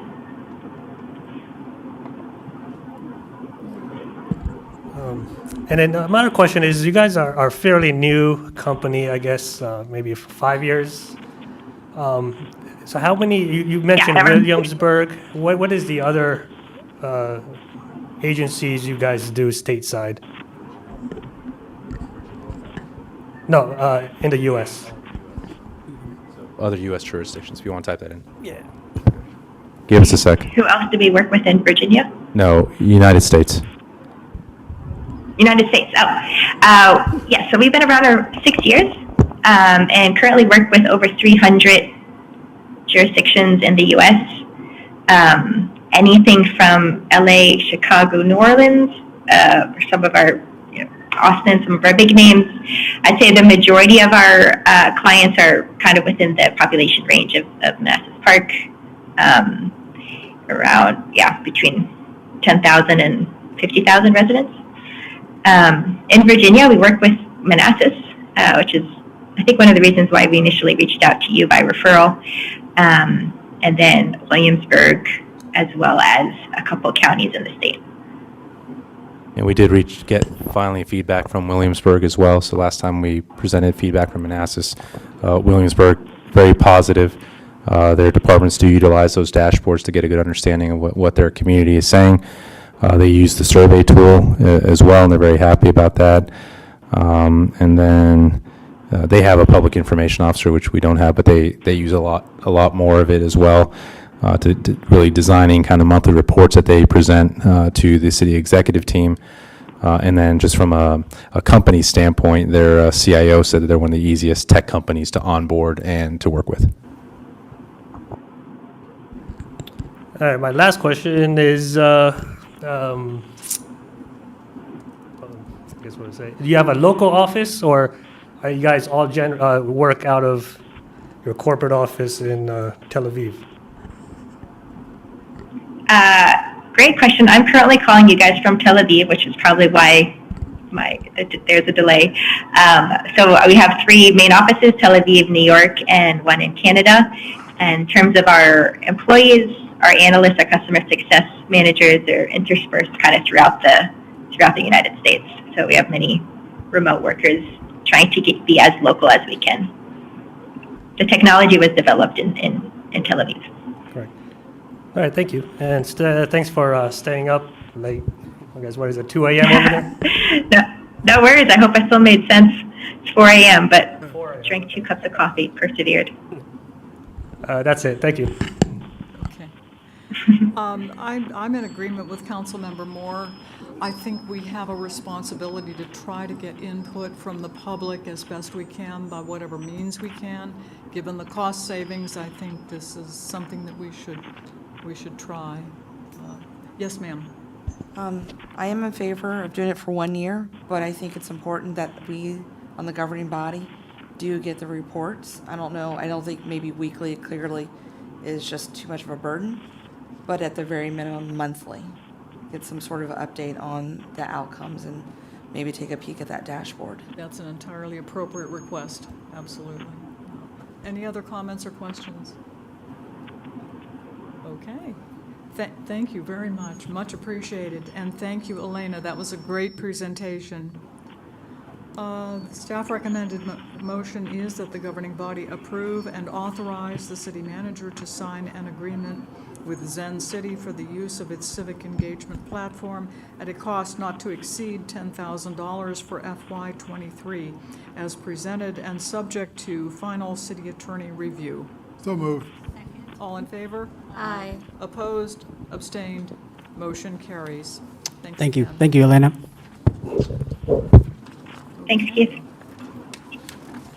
Moving on to scooters.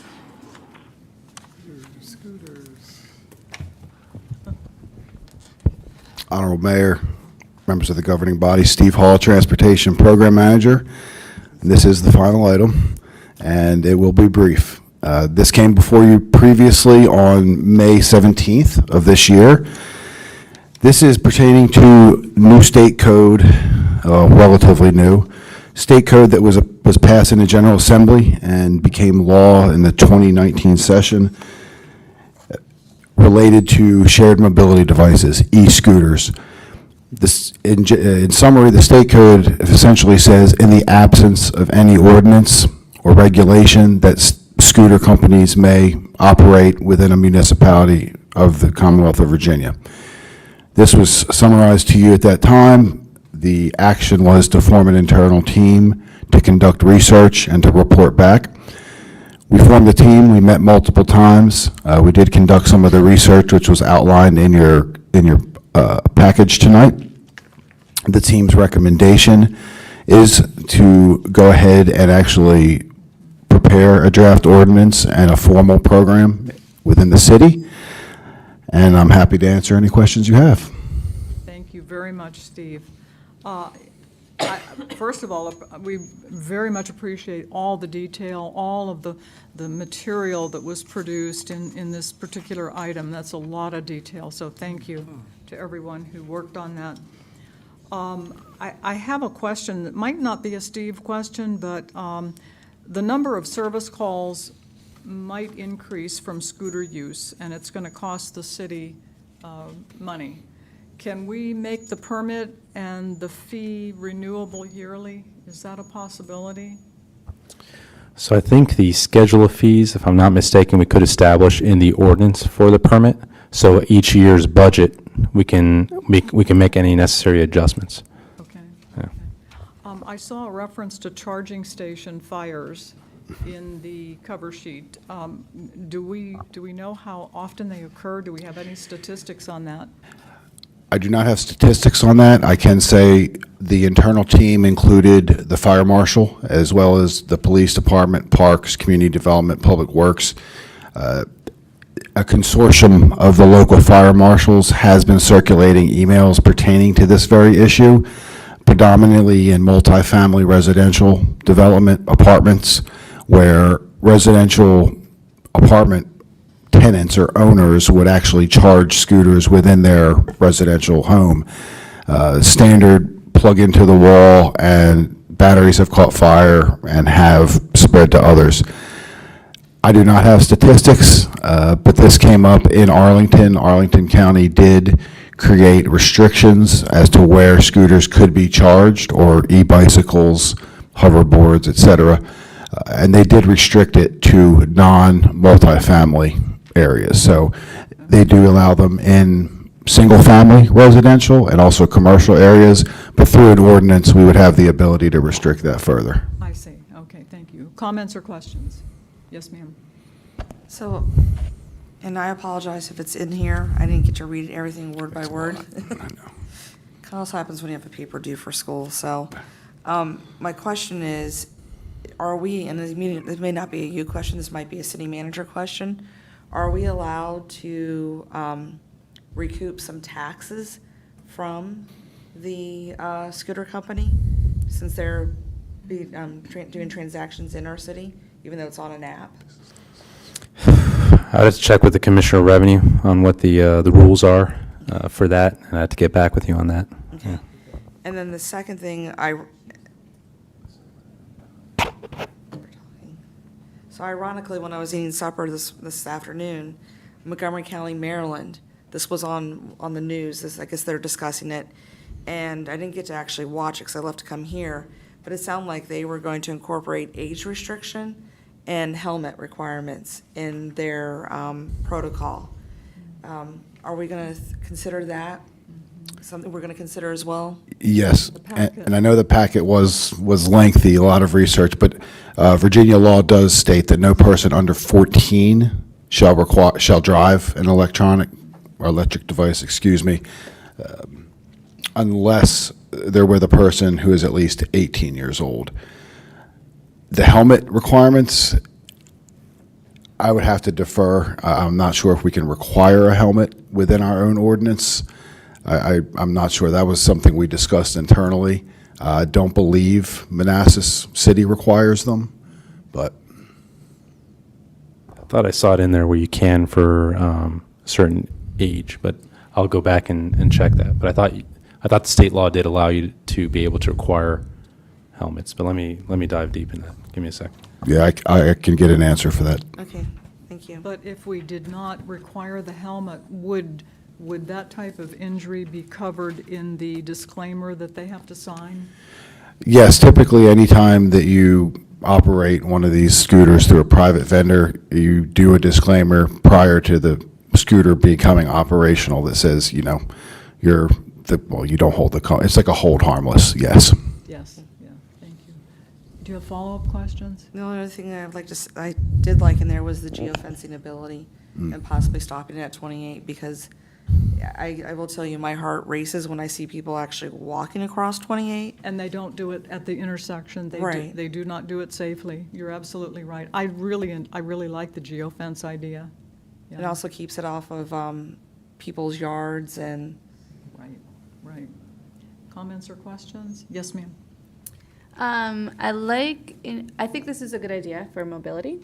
I do see them left all over the place in the city of Manassas. There's one that's been sitting over in someone's yard for weeks, so I'm not sure the geofence is that specific, actually. It's been there. I drive past it. It's been there forever. I like how I like the fees, exploring fees to have to pick them up, because I see that I'm sure we're going to have to be picking these things up. They're going to be left on people's property. The city of Manassas does not allow them in their downtown during festivals or First Fridays, because they found it was like a clutter problem. So we might want to explore putting that in our ordinance. That's it. Follow up? Nope. Okay.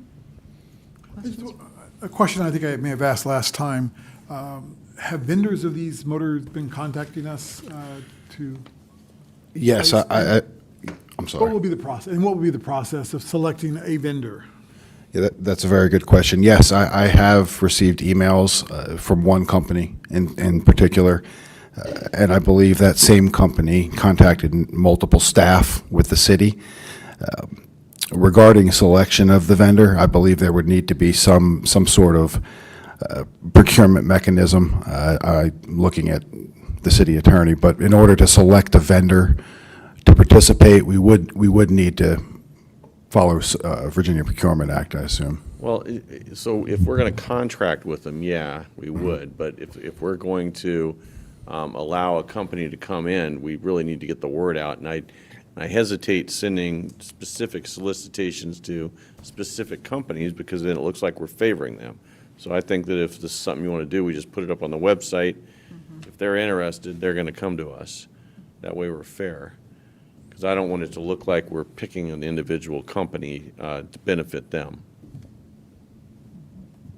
Yeah, there has to be some kind of selection criteria and process that we devise internally to make the selection. So that, you're talking about selection, so I'm talking about, reaching out. So Yes, I'd yes. like to, yeah, certainly we'd have a selection process, but as far as companies interested in doing it, I think they should be the ones coming to us instead of us reaching out to them, Sure. Yeah. just to avoid the appearance of impropriety.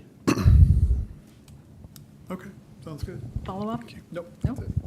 Any other questions or comments?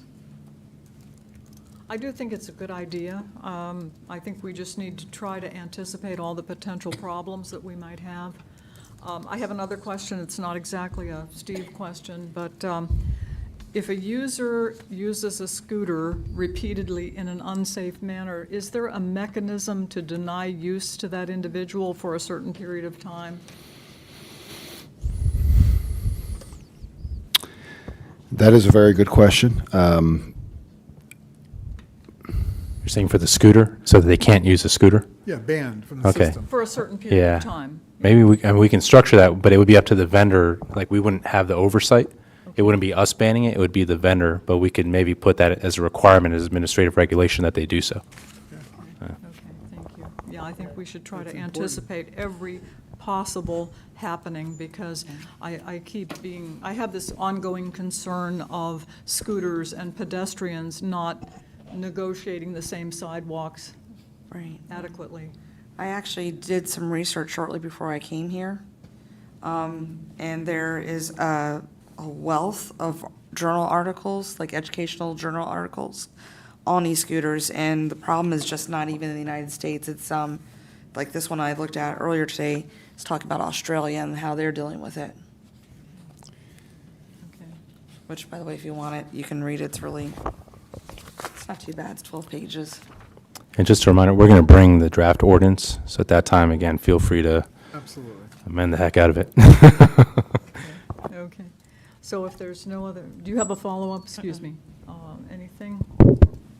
I'll say a few comments here, but, for the public, my comments will be biased. So, I mean, we're not taking a vote, but I just want to kind of shed light. The city is not going to own the scooters. This is owned by the company, right? So I don't know how you can restrict telling the business to restrict people to use their scooters. Second, the scooters are picked up by what's called a fleet manager, right? The city that will not pick them up. Right? They could call the fleet manager and they will come around and pick them up. But it's already standard practice for them to do so. DC, Alexandria, Arlington, they do that every night, pick them up and put them away. Third, you can pay taxes on it if you have a business license within the city, and you have to provide monthly reports to the city, so you can benefit tax-wise from it, from the sales of what the scooters are doing. Gross receipts. Yeah, gross receipts and stuff. And second, I think the biggest company is the Bird company that's been reaching out as a franchisor. And I'll be honest, I did reach out to Mickey and Laszlo too a couple months back, so that's why I'm not gonna say much about it. But some of the stuff that City of Manassas are doing with Bird is that, I guess, like you said, restricting where they could, like the downtowns, the first Fridays, where they could go, the crossing 28, stuff like that. You know, we see that in DC too. They can't go past certain lines in DC. So I just wanted to say a couple comments answering some of those questions. Dean, do you have a comment? Well, yeah, you said that we don't have the right to regulate these e-scooters in the city, but they're using public right-of-way. Well, they're not supposed to be on roads, right? Well, even the sidewalks are public right-of-way. I mean, we own those. Right. So, I mean, that's the point of it. If they're just leaving them laying around, they're... Oh, no, you know- they're laying around. I'm saying, I was answering the question that if someone abuses it. Yeah. So if they're a bad actor and they're continually, they should be banned from being able to rent a scooter. There's precedence with cars, right? If you get too many tickets and you're a reckless driver, the courts can pull your ability to drive a car. Who would you contact, the common rider sense. or the company. The company. Yeah, we're not the ones issuing them, and we're not licensing Right. individual users, so it'd have to be the company. And then the company has to track the individual user. Their credit card, their debit card, whatever Exactly. they use to reserve it. Also, Probably they would give some identification in order, yeah. You have to have a debit card to rent. Absolutely. It's done through Yeah. that. So you just put a little mark on the card. Yeah. the other thing, you're right about the fleet manager needing to pick it up, but I'm still concerned about the timeliness of that and us having to, our Public Works or PD having to pick these up, and I'd want to be able to charge them a fee for that if they're not picking it up on a timely basis, because we have enough issue with clutter and garbage on our streets that I wouldn't want to be dealing with this. That's why first question I asked can we prohibit this completely? Answer is no. So we have to regulate it somehow, but we want to look into a fine structure as well if they're not doing what they're supposed to be doing. Yeah, I was told that they are left on people's property frequently, and they don't get picked up. Well, well, that would be a trespass, and that as a property owner could go ahead and file. I would imagine if it becomes a problem, there could be a cause of action against the owner for allowing their scooters to be left laying around. So if we have a requirement that they have to go around, or the fleet manager, or whoever it is, has to go around and collect these every evening, then that shouldn't be a problem. If they don't, then clearly there's some cause of action, but it's a private cause of action at that point. I think we should make the ordinance as stringent as possible. Yeah, what I've been hearing is like the fleet manager quits, doesn't get replaced, scooter's still on someone's lawn, they don't know if they can pick it up because it's not theirs, it's on their lawn, they call the city's like, have to deal with this again. That's just what I've been hearing. Throw it in the trash. And I can tell you, I mean, I would, but. and based on personal experience in Washington DC, back when I worked in DC, it was not unusual to have to like hopscotch around these because they were just literally left in front of buildings and such. So I do agree that that does need to be stringent and, perhaps restrictive as we talked about some of the geofencing, so that it stays in appropriate areas, doesn't end up in our waterways or anything of that nature. And I would add, if the geofencing is not working, as you suggested, it might not be working over in Manassas, that's a company issue. I would think that we could go back on that company and say, hey, this is not working right. I don't know if it's not working, I'm just not sure if it's so specific that, I have no idea. Yeah. We'd have to look into it. Okay, I see what you're saying. Yeah, Okay. to keep it out of the yard. Any other comments or questions?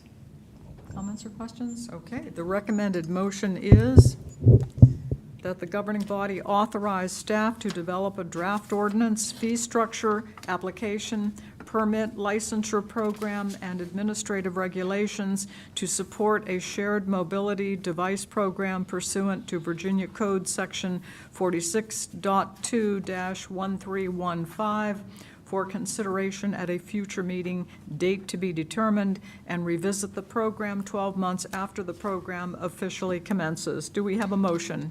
Moved. All in favor? Aye. Opposed? Abstained? Motion carries. Thank you. Thank you very much, Steve. Okay, moving on to 9A, second quarter appropriations for FY23, city and schools. Good evening again. As you can see here in the budget, we're looking for our Q2 appropriations for both the city and schools. Pretty standard across the board, with roughly around 25% being requested, with the schools requesting 26%. The only difference is for debt, because a lot of our debt payments are due around Halloween. So scary time of the year for us with large debt payments. So that's why we have that larger increase. But everything else is pretty straightforward in terms of equal appropriations. Okay, okay. Well, are there any comments or questions for city manager? Okay, hearing none, seeing none. There are two staff recommended motions. The first one is that the governing body appropriate $24,290,784 to the city for quarter two of fiscal year 2023. Moved. Second. All in favor? Aye. Opposed? Abstained?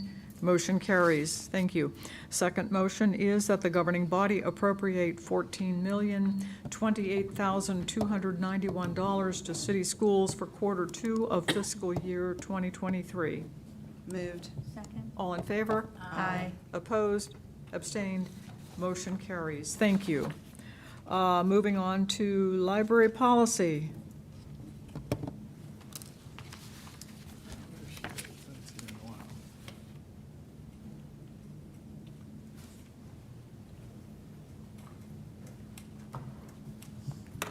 Welcome, Holly. Hi, thank you. Good evening, Mayor, Vice Mayor, members of the governing body. So we wanted to go over some of the adjustments that we made to the policy based on the move to Park Central. So sorry, one moment.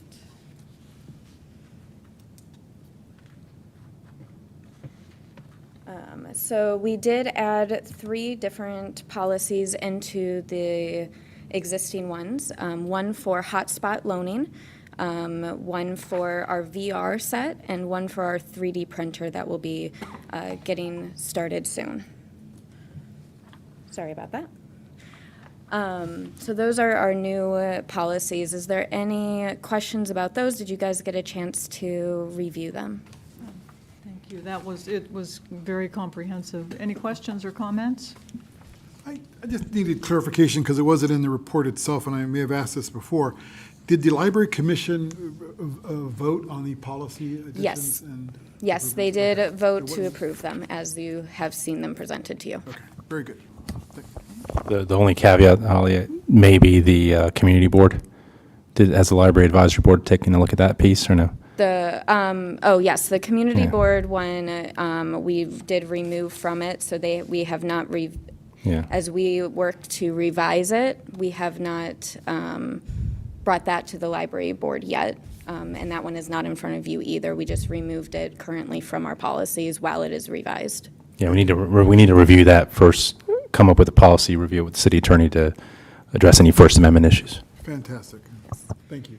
Yeah. So the other big one is the waiver for the virtual reality. That is the other one. It is pending city attorney review, but it's just a very general waiver as when you put on the VR set. I don't know if any of you have ever done so. You kind of get immersed into it, so it can be very disorienting. So it's just a general waiver in that instance. Comments or questions? No? Disorienting is absolutely correct. I think I had it on for like 5 seconds. That was it. Yeah, it is not for everyone. Absolutely. Okay, thank you. Staff recommended motion is that the governing body approve and authorize. I have one question, sorry. I didn't Yes, cut go you off. ahead, go ahead. I didn't think we were going to motion. Holly, for the hotspot usage, they said it was only, I guess, someone has to be 18 or above to Correct. take that out. Now, what if like, like high school, like 15, 16-year-old, they get dropped off, they have a laptop, they need hotspot, they can't access the hotspot? So the hotspot is to actually check out and take home and use at home. There'll still be library internet for anyone to use. So these are like the laptops you're talking about? So these are actual devices to bring internet to your home. Internet to the house, I see. Yes.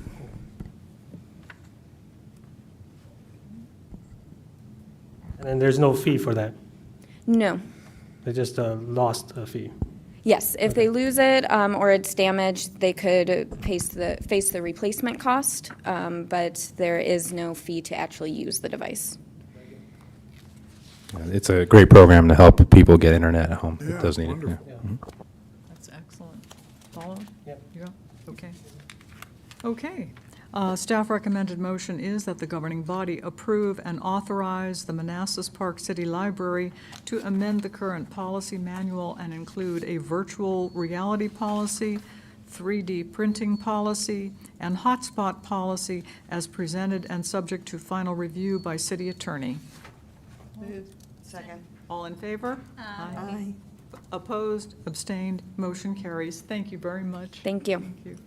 Okay, Red Canary antivirus, that would be Dawn. Welcome, Dawn. Sounds ominous, Red Canary. Yeah. Dun, dun, dun, dun. Right.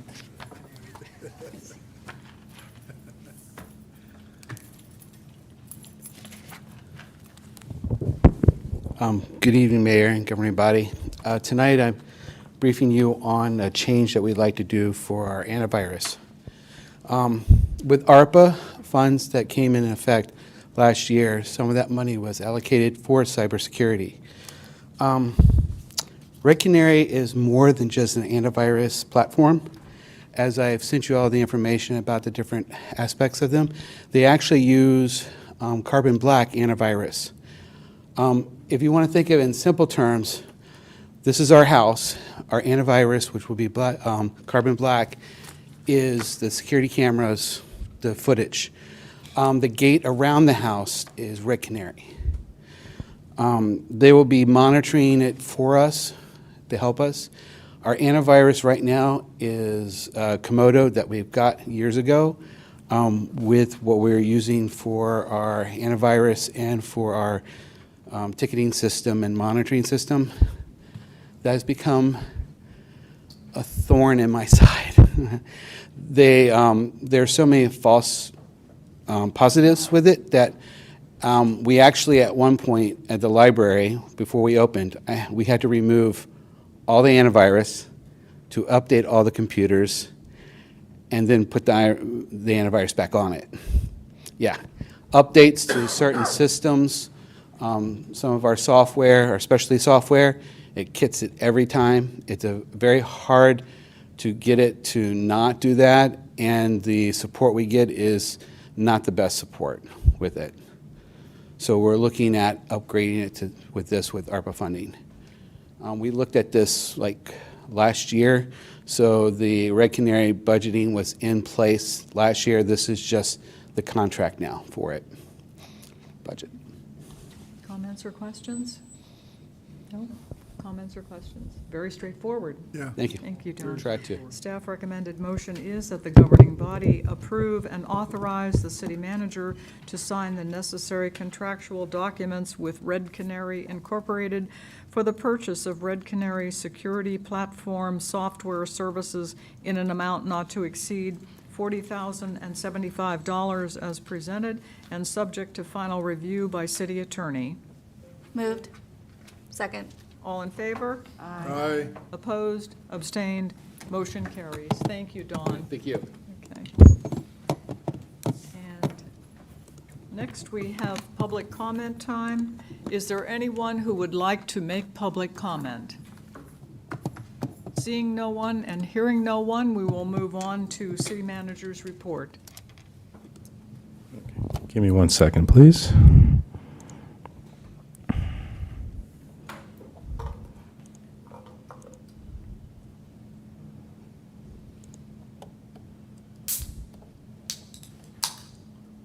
Okay. Wanted to make you aware of this the last couple of meetings, but we've had a lot of other things to talk about it in the city manager time. But once again, our city was awarded again for our audit last year, so we were recognized on a national basis. And you can just read the text here. This is on our website. If you go to the finance department page for the CAFR section, the comprehensive annual report section and budget section, there's an awards tab. You click on that, and again, it says this certificate of achievement is the highest form of recognition in the area of governmental accounting and financial reporting. So we're part of that list of high level of audits in financial management, and that's a testament to especially Pan Yusuf, our CFO, does a great job with working on those audits on a regular basis. Spending a lot of time on it, along with the entire finance staff and the entire city who supports that audit process as well. So we've come a long way again from failed audits to now consecutive awards for strong financial management and audit management as well. So just wanted to share that with the residents and with the governing body. Okay, thank you. I just received a comment from YouTube comment. Tony, his comment is, quote, "digging the new Manassas Park seal and the style of the city's name," unquote. Thanks. Okay, so, do you have anything that's it. more? Oh, just the other thing, starting next month, you'll get the FY22 annual reports for each departments. I believe we'll be starting definitely Parks and Rec and Library, and I'm interested to share the great story of the library with its opening. If anyone was able to attend that opening day, it was unbelievable how many people turned out, and ever since as well, just kind of the great usage that we've had there. And then either fire or police are going to report that night as well, and then the following meeting we'll do the other public safety department and then the community development department, and then we'll just keep moving on with the departments for the FY22 report. Okay, thank you. We have no closed meeting. Excuse me, Madam Mayor? I'm sorry. I have one question for the city manager. Oh, yes, yes. So last Thursday, we were in here, and a resident came up because they were looking for a meeting that wasn't happening. And the request, the resident to us, and I'm going to give it to you, was to please formalize the sandbag program. The resident lives out on Outlook and mentioned that they do have some sort of flooding that happens there, and if they would take advantage of the sandbag program, and to please make it more formal. Okay, so like set up a link on our website to get registered and, Mhm. okay, that's a good idea. Thank you. Any other questions for city manager? Comments? Anything for the good of the city? Well, yeah, I just wanted to say, we had a successful and a wonderful Latino Heritage Festival. Hopefully, people had a chance to go out and have a wonderful time, music, dance, great food, just a wonderful time. And again, It thank was. Councilmember Maya for helping organize that. Yeah, thank you to the city and Manassas Park Police and the Manassas Park Fire Department. They were awesome. It was great. I think it was better than last year. Yep. At least I was less stressed. So, yeah, thank you so much for supporting that event. Yeah, it was a great event. Good food, good friends. It was wonderful. That reminded me of one thing, so the light parade, we have that scheduled for December 3rd this year, so it's a little bit earlier. That's because Shop at a Cop we do December 10th. We're going to do the Santa Claus ride along or the fire truck on December 17th. So December 3rd, we'll look to do the light parade. December 2nd, the night before, we'll do the Christmas tree lighting at the community center. December 3rd for the light parade? Correct. Okay, thank you. Okay, we have no closed meeting. Do we have a motion to adjourn? Moved. Second. All in favor? Aye. Opposed? Abstained? Motion carries. Thank you, everyone.